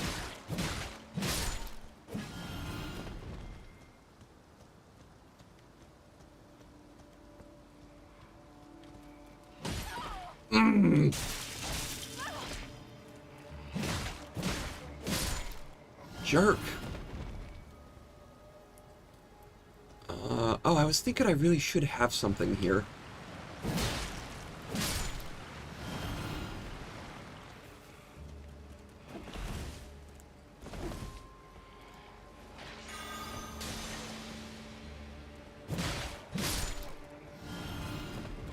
Barely does any damage to him, jeez.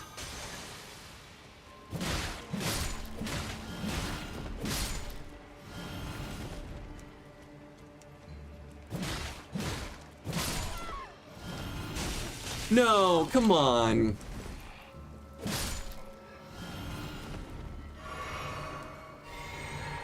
Can't die or I'll lose the rune arc.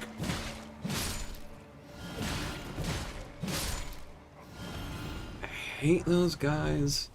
Oh, some more spellproof dry delivered. Yeah, what was the thing I was thinking I should have equipped? Boosts flask restoration.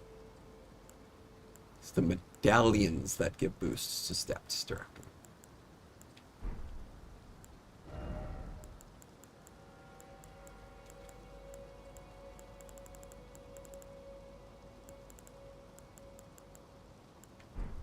I had a brief thought that I should be doing something here. Have some sort of weapon or armor equipped for this, and I couldn't think of what it was. Maybe it'll come back to me.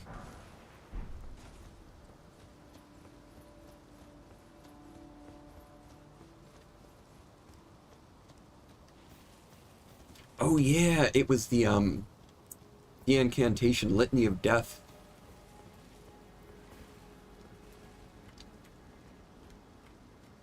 Yeah, I'll keep going for now.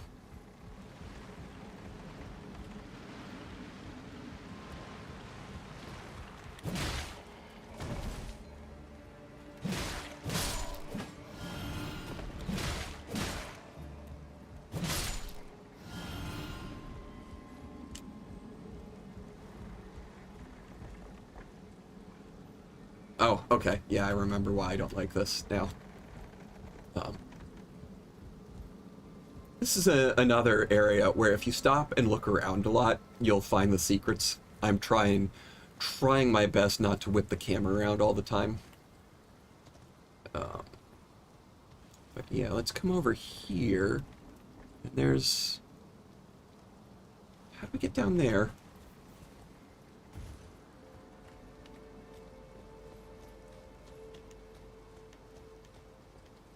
Over this way. There we go, okay.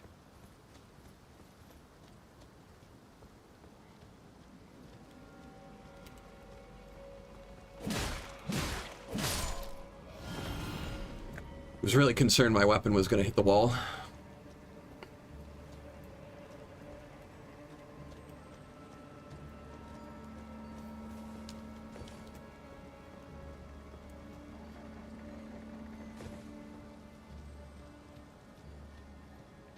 And these guys over here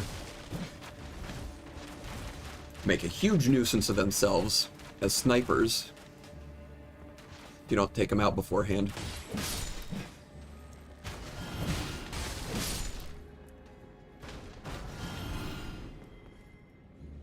And there's a dog. Hi, dog.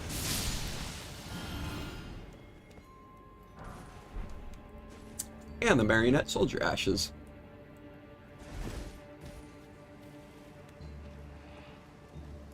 Oh, you guys couldn't wait for me. You were all walking over there.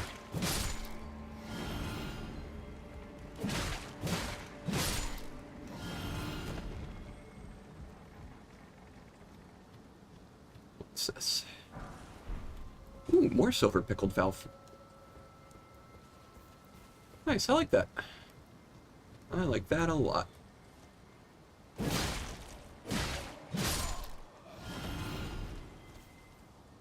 That was a bigger guy with more health.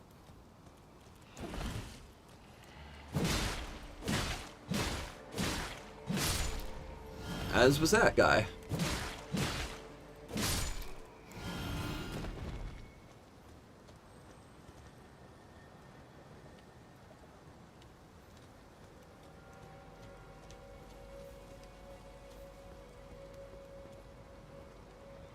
We're gonna drop down there in a moment, don't worry. There we go. Knew there was a dog around here somewhere. 2 dogs.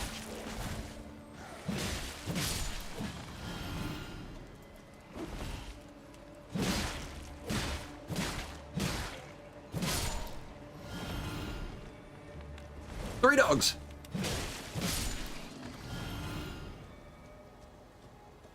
Any more dogs? I think there are still like two more dogs.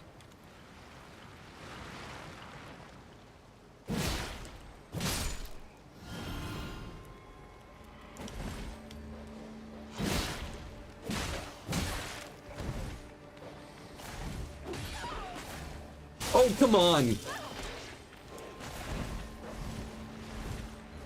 The range on that attack is just ridiculous sometimes.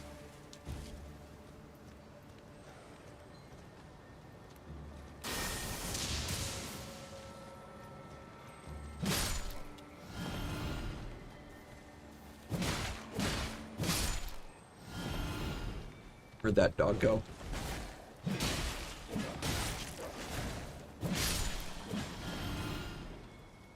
Always a nuisance.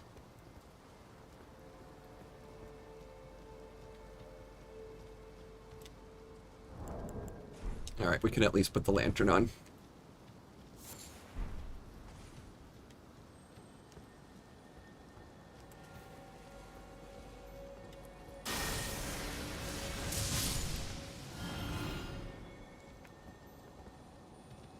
Okay, yeah, that's an ash scarab there, and I want all the dogs out of the way before I make a run at it. But it gets you Spectral Lance, which is a pretty cool Ash of War if I were a Lance or Polearm user.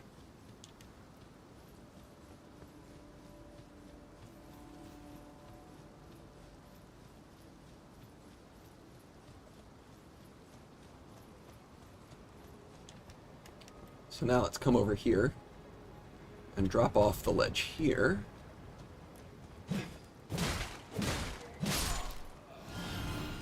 It's so hard to forget that I don't have the Crimson Dagger on anymore. Or so hard to remember. I just really want to go for the backstabs even though they don't buy me anything.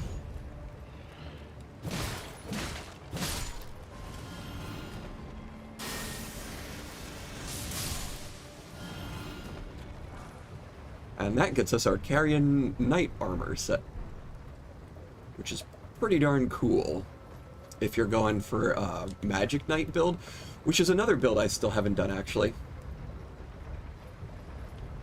I should, because then you get to use more neat items that I won't spoil at the moment.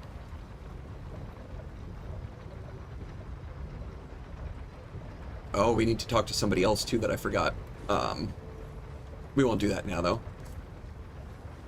And then that drops you right back up here.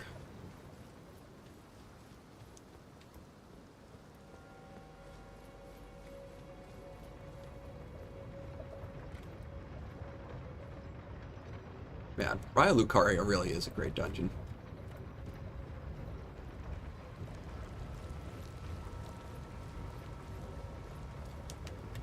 Alright, restore magic.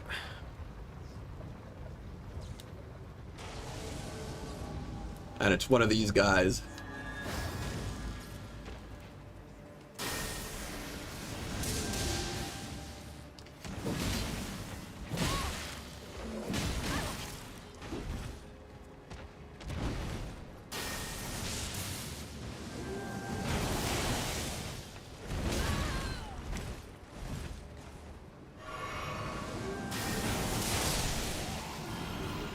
Yeah, I forgot what movie it was going to use on me. But he gives the Gravity Well spell, which is yet another school of sorceries.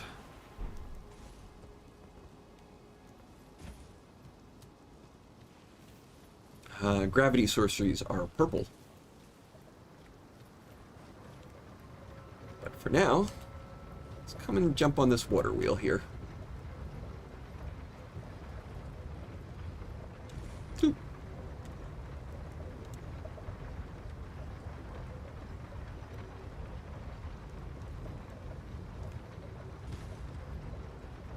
Ride it up until it starts to tilt, but even if you miss the first jump, there is another spot there, and there are other places you can get off.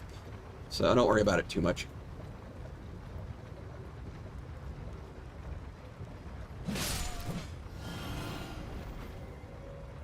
Whoa! Oh god, let that be how I go. T-posing into the mists.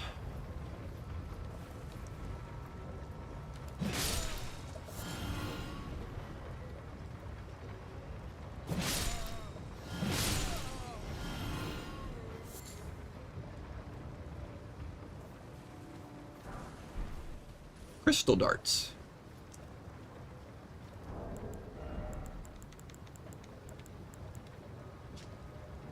Throwing knife chiseled from impure crystal. Consumes FP. Throw at enemies to deal magic damage. Long ago, it is said that a golem crafter employed a similar crystal tool. Weird. Okay. So yeah, those are kind of like a dart weapon for mages to use. And you can see they scale off of int. Oh, kukris are arc.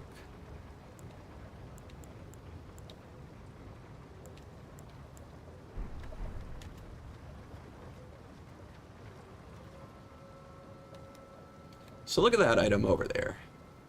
That is just taunting you to figure out how to get it.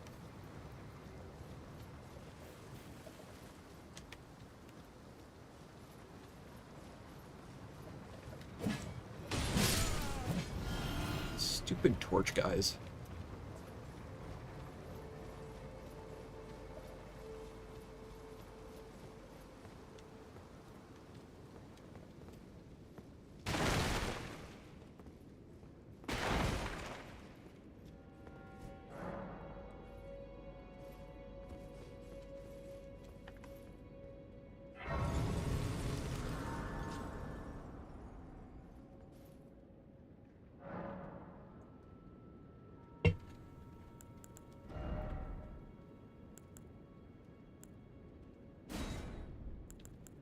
I can do the litany of proper death.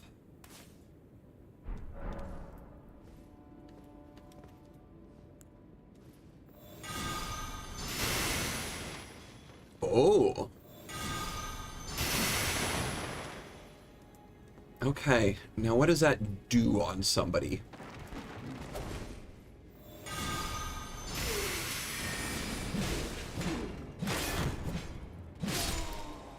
Not a whole lot, it appears, unless they are actually weak to holy. Or maybe it's just particularly not powerful on magic guys.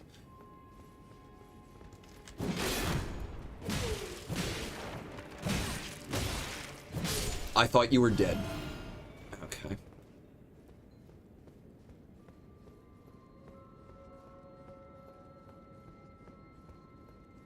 But yeah, take a look at this room here. We got a nice treasure chest over here. I think that's a scroll, maybe? No, cookbook. 5. Magic grease, there we go. Magic grease and magic arrows. So now in our item crafting, we are getting a good representation of elemental throwing pots, greases, and bolts. I don't have any of those. Let's go ahead and make 10 of those. I'm just going ahead and make all 3 of those that we can right now. I'm not going to use any blood or poison greases. Got enough magic greases just from collecting them around.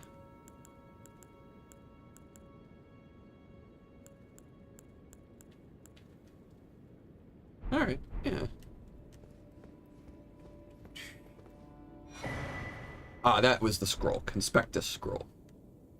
But yeah, kind of look at how that guy is splayed out. And books, books, books, books, no books, books, books, books, books. You know where this is going. Cha-cha. Smithing stone 4 times 1. Nice. But what if there were more?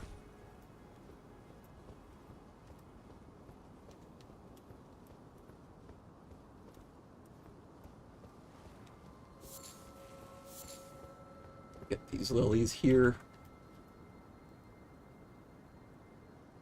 Wait, what's that up there? Oh, Oh! Oh, cool. Okay. I've never connected these vantage points before. But that's someplace we'll get to in a little bit.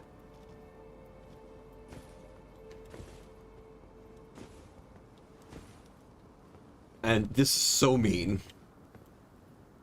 That is a gap. Not a drop down onto the next ledge like you might assume. So jump that. And then you can get this item over here, which is the Glitstone Crown, similar to what Selin wears when she's talking to us.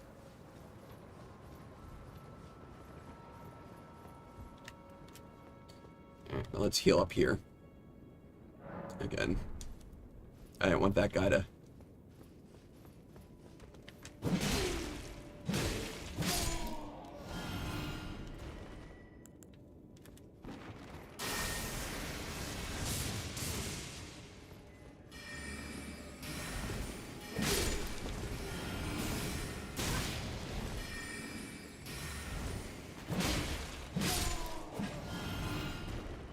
That still wasn't...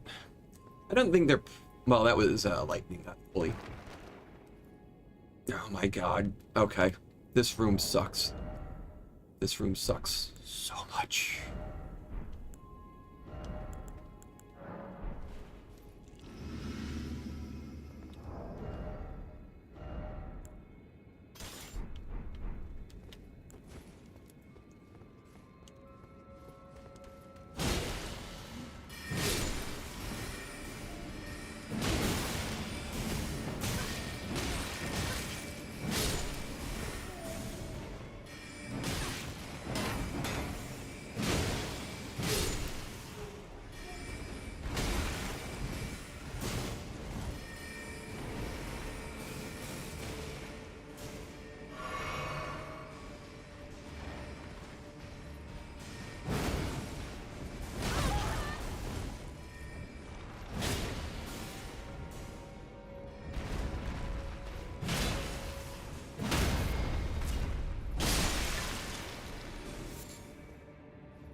Oh, okay, that is just so much to deal with.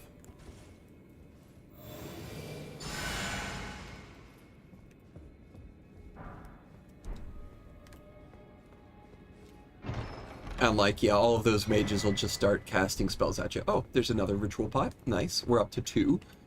I still don't have much use for them at the moment.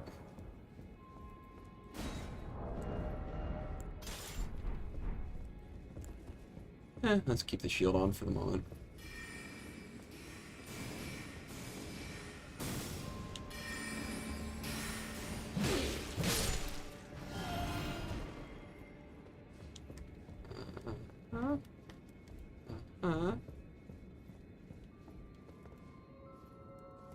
Okay. I thought you guys would have,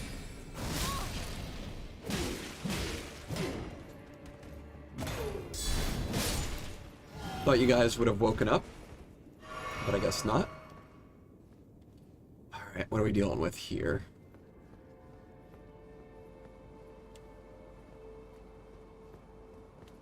And yeah, this is an altar here. That looks like some sort of celestial compass. It looks kind of like the things we find throughout the world sometimes where there's a starlight shard nearby.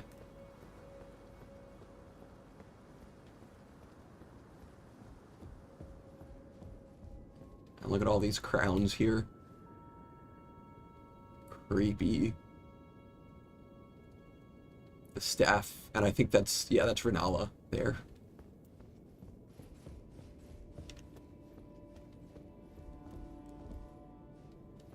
Oh, look at this. Another bookshelf without books. Before a fog wall.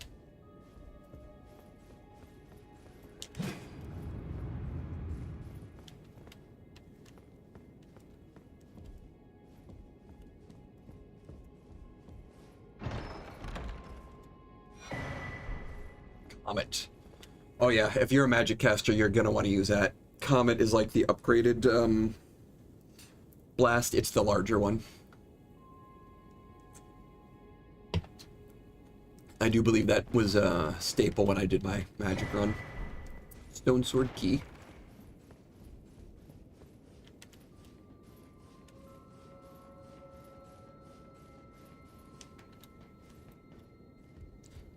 And then a ladder here, with seemingly nothing else up here. Feel free to hit all those walls and look for a hidden door if you'd like, but I'm telling you, it's not there. Because what you really need to observe in this room is that it's shorter than it should be. And if you look over this railing, it continues.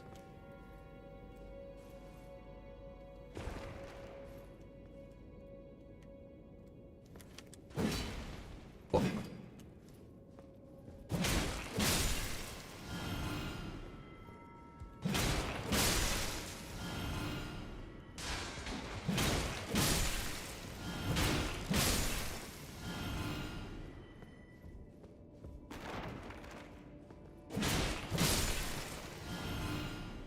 Can't target them until they stand up, but not gonna give them the chance because I think they all do. That was me making noise. I think they all do when you grab this item here. The Graven School Talisman, which is good if you're a caster. Raises potency of sorceries. And then this opens the door here that we just saw and couldn't open from the other side. 4 and 3. Okay. Here's what we're gonna do.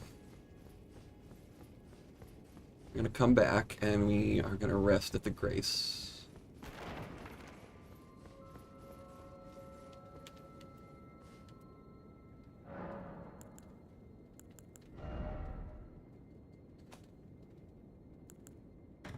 None of that. None of that. None of that.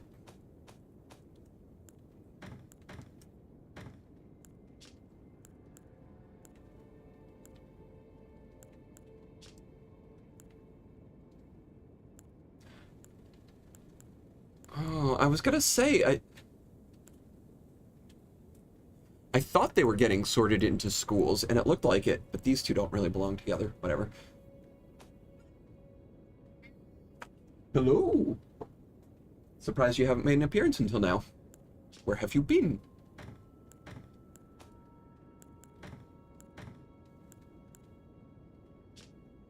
Oh, I can't actually use that. Yeah. Mm-hmm. What? What? Yeah.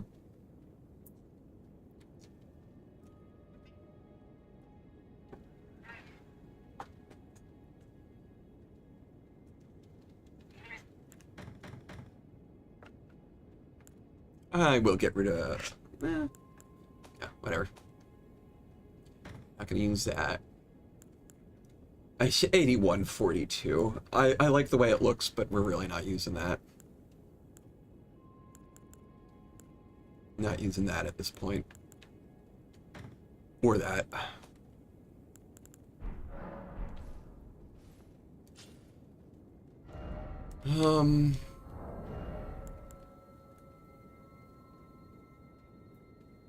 That is 66 magic, so that's 2/3 damage reduction on magic. Cat, no! Please!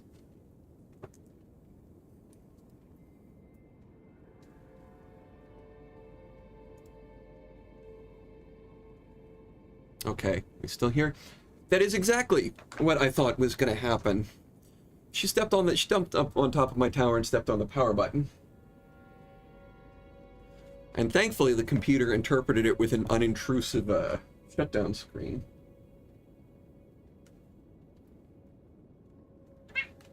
That's why the cat tree is there.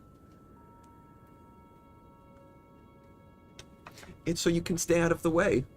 This is not out of the way. Don't do it again.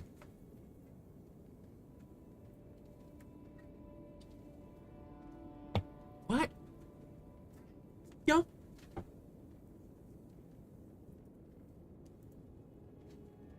All right.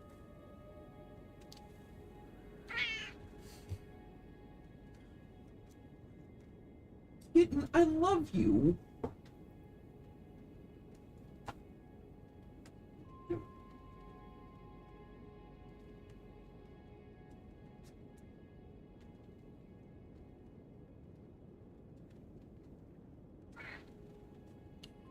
But I'm about to fight a boss.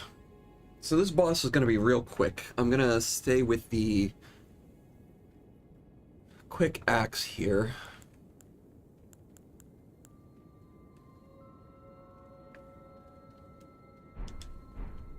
And I think we'll stay with the Warhawk ashes too. Gonna pop all of our items. Let's just go for it. Okay.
Memory stone. Nice. I needed another one of those.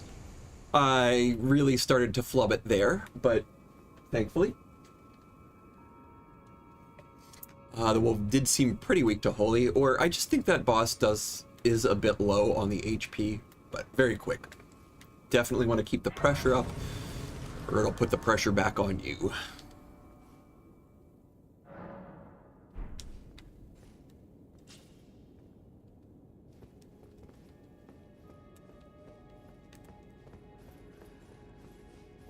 But onwards.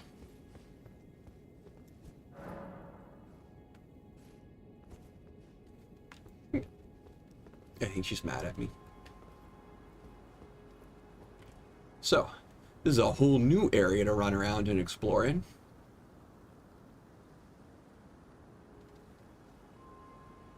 But before we get too excited with that, more drop-off secrets. Around here. Jump over the railing, climb up this ladder.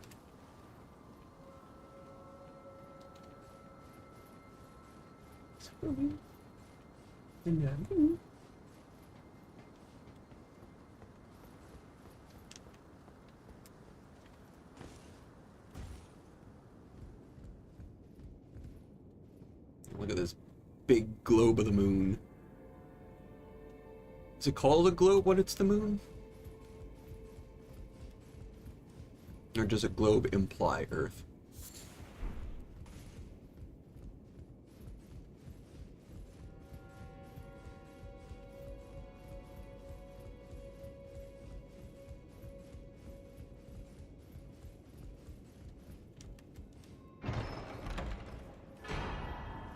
And this is a legendary talisman.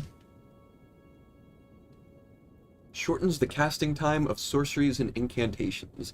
This is definitely one I think I want to make space for once I have my stats better handled.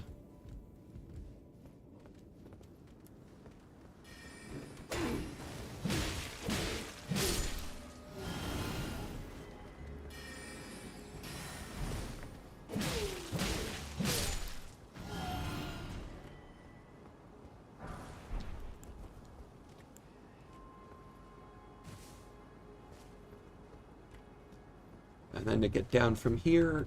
Okay, yeah, we can just jump over there.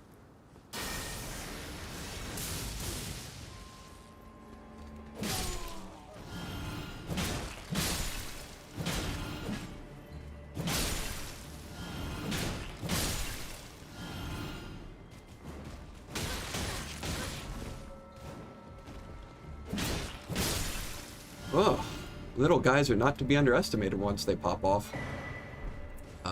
But another cracked pot.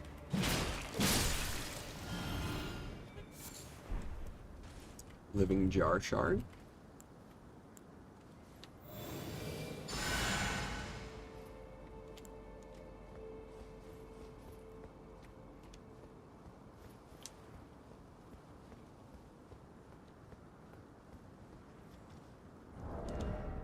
Oh, and I know it's coming here too. Okay. Pulling out the big axe for this one.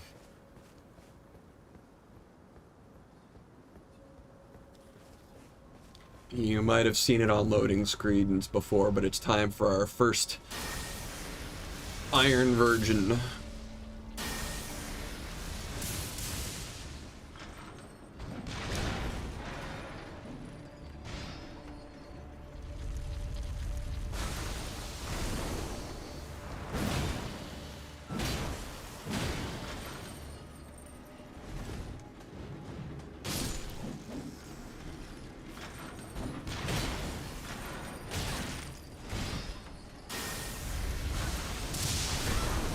Oh, come on!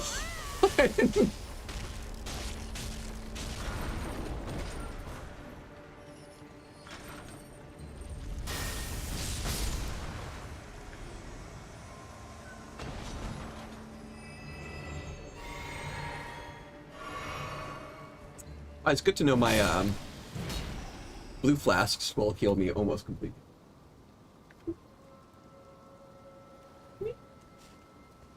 But as you saw with them, they are very resistant to stabbing and slashing damage. You're going to want crush damage to take those on, like with my big axe here.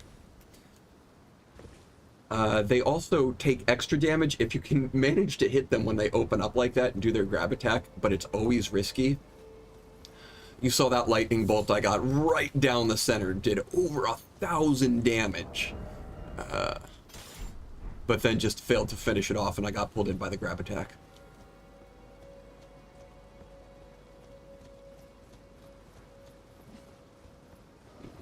What am I doing around here? Alright, yeah, we're just going to run around the base area here. Clean up some things I know are around here. Oh god, can I get this done in another hour?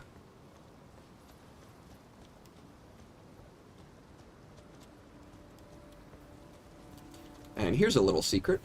This weird crystal crab, who I would normally be happy to just live to his own life. But when you find them, they drop these crowns, which I like having for my collection. Over here's another golden seed. Actually, hold on one second. I just noticed this.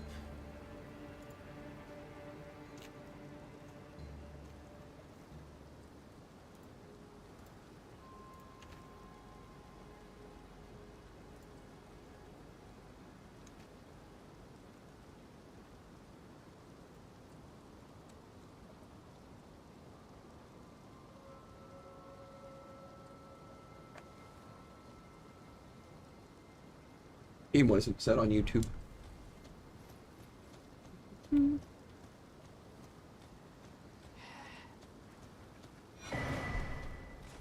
Golden seed, first of 3 that we need for our next set of upgrades, so not particularly helpful at the moment.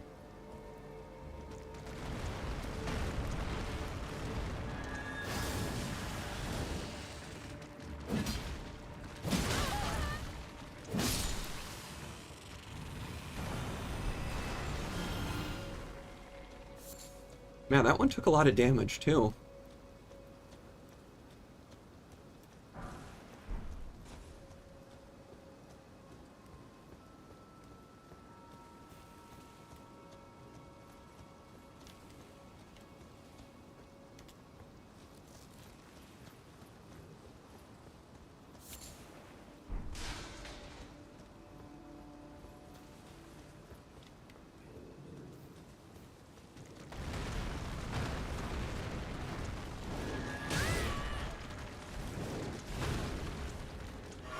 So these crabs here are kind of interesting too, because if you... Oh my god! If you let them pop off, they'll do this sleep.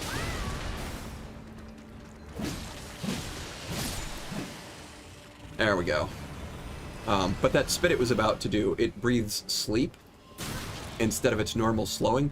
Who's doing that? Oh my god. I would have left you alone. But yeah, they'll hit you with the sleep breath. Again, kind of indicated by the Trina's Lily that was sitting there.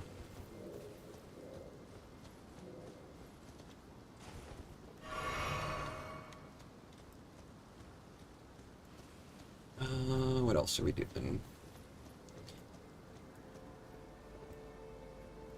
So there we go. That little place where I found the hidden wall and ran around to get the first crown, that's that area down there. And when I was looking up, I saw the edge of the staircase and these ramps here, which are the way that you make progress here. You're going to jump onto that arch and then run up there. But there's still some more stuff over here too that we want to do.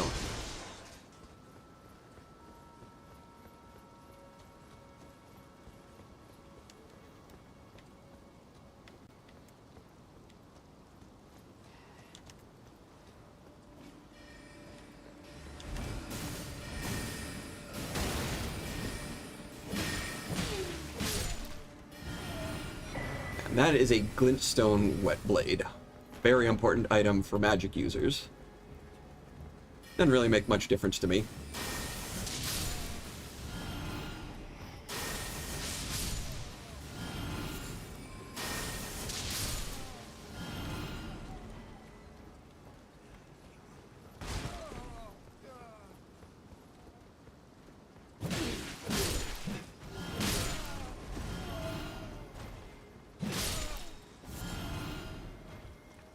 Yep, those stairs can be nasty once they start popping off.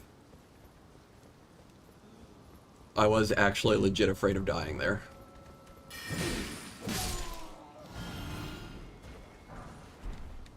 That's the fun thing about FromSoft games. All of the things that you think would be ridiculously dangerous are really quite manageable. And all of the things that you underestimate.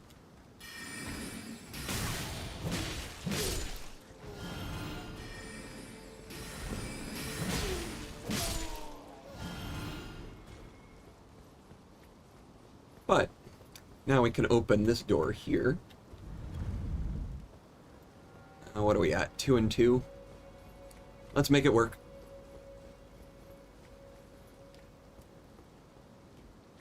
I might have to switch to my crossbow. But again, more if you jump over here and onto the rooftops. There's a whole alternate path.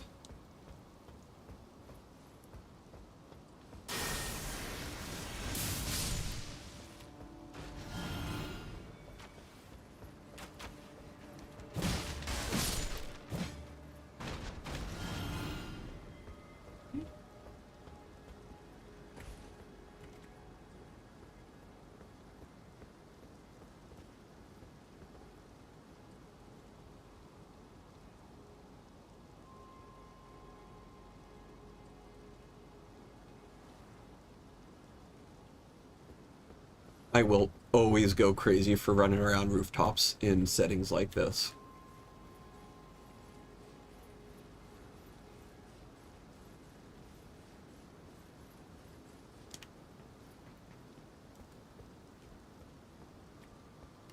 Alright, now I think this is the first time we're going to see these Avionet soldiers. And I didn't expect him to come down.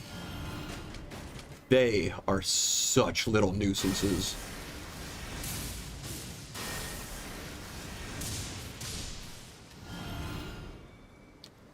When they break down, they just go absolutely wild.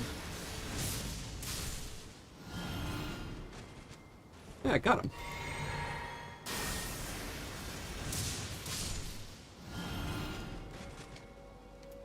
But yeah, you can see that big, long halberd they have. if you don't kill them quickly, they'll break down and they'll just start spinning and going absolutely wild with it like a blender. It is always terrifying. And very much not a good idea if you get caught near it. There you go. There's some of the meteor bolts. I think that's the drop down I want to take, right? There's not a ladder here. There's not a ladder here.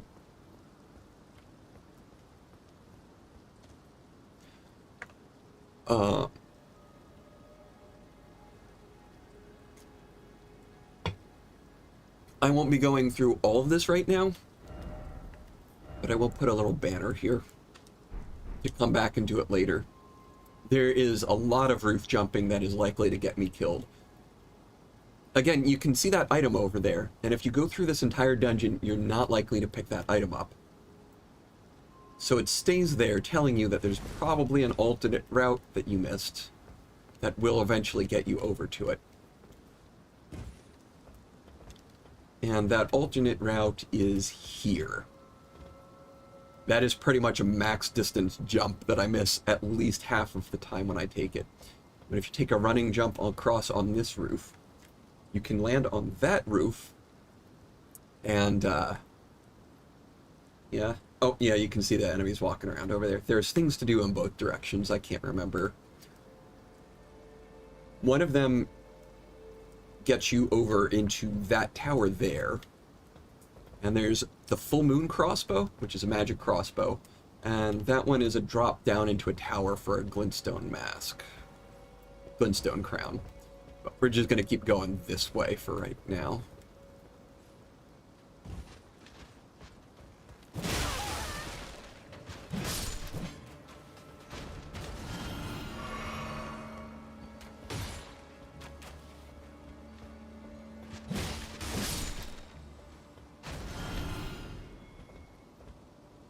Oh god, I have such a headache. Okay.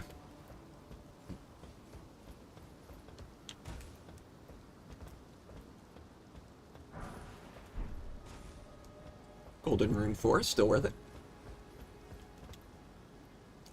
Now we want to drop down here.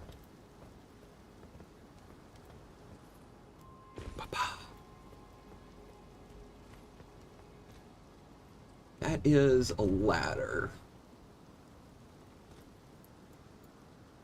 Do we want to take that ladder right now? Let's come over here and get this. Oh, and that's one of the imbued sword keys. There are 3 of those.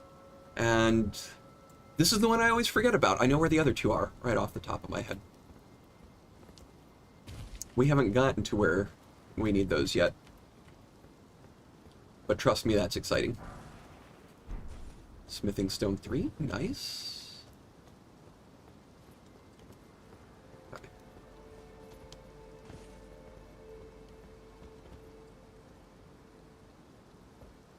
Let's take the ladder. I just want to check the ladder out. We definitely want to jump over onto that rooftop. I can't remember why this ladder is here.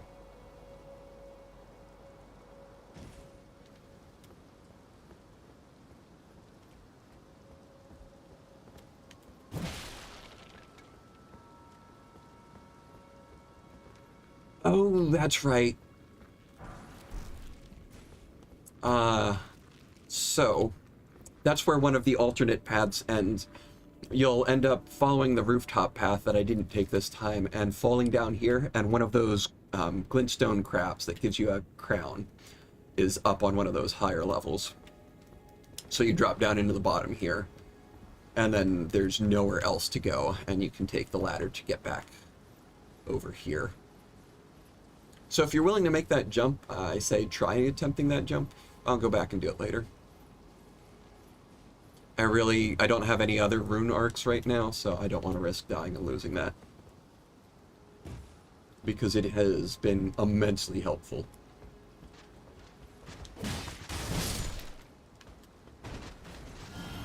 One of each, huh?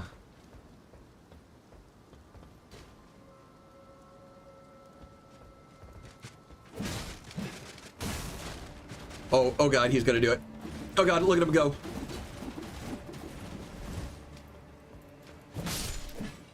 Melania got nothing on him.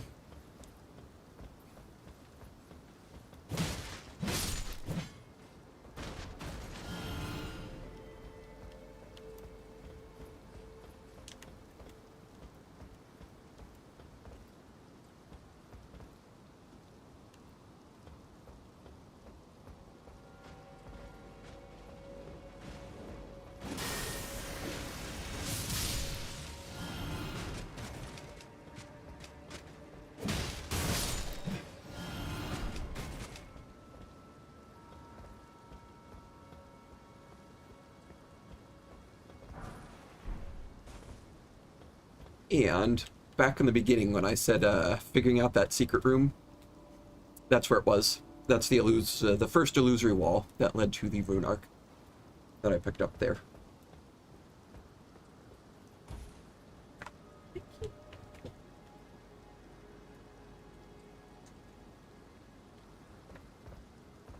Okay. Let's go in here.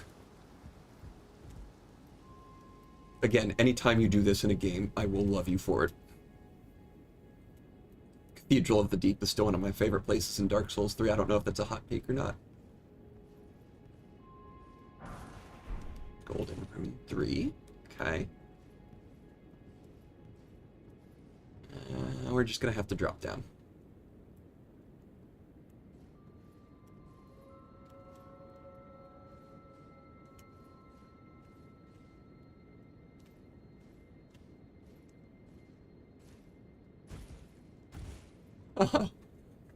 Whew. Okay.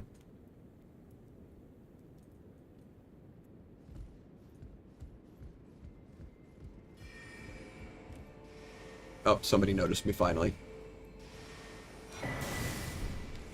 And there's our additional Glintstone Academy key.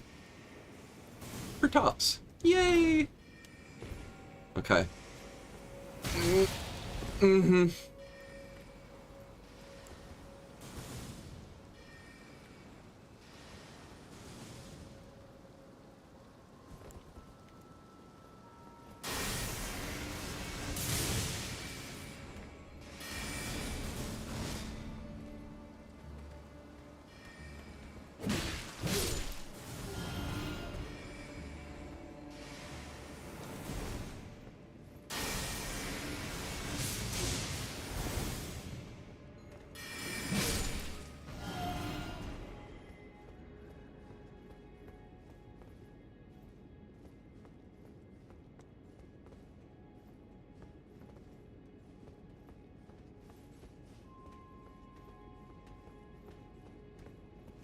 You really not noticed me the whole time?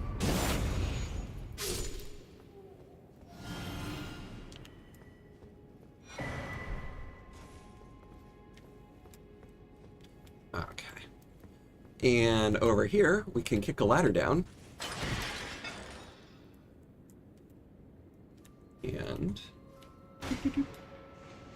Oh, okay. Yep. There they all are. That is right where we started. The Glintstone Cuckoo Church. Cuckoo Church? Church of Cuckoo? Whatever. This guy, I swear to God. Oh.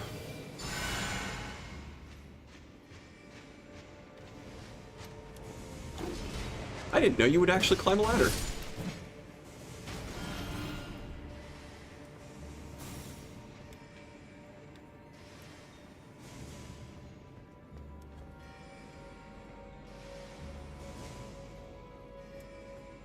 Alright, this is our first page, and he is gonna be a menace because of his exploding bolts.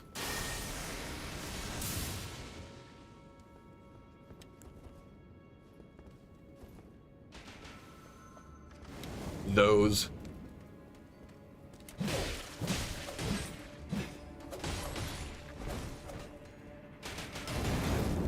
Why,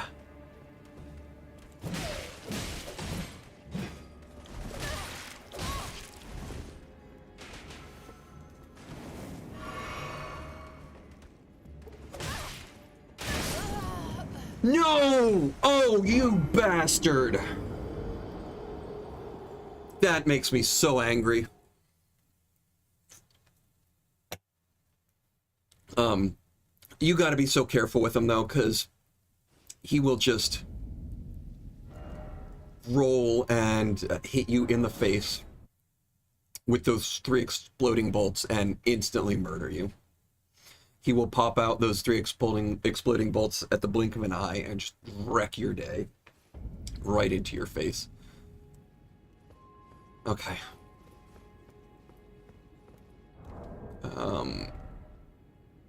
I'm still at medium load, okay. I gotta be careful getting all that stuff back, though.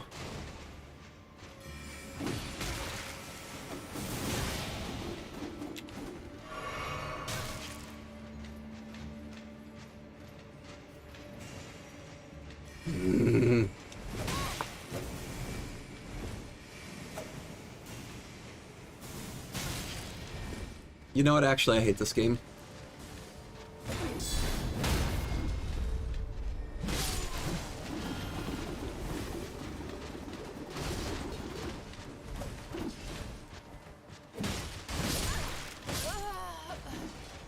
That was 37,000 souls. Runes.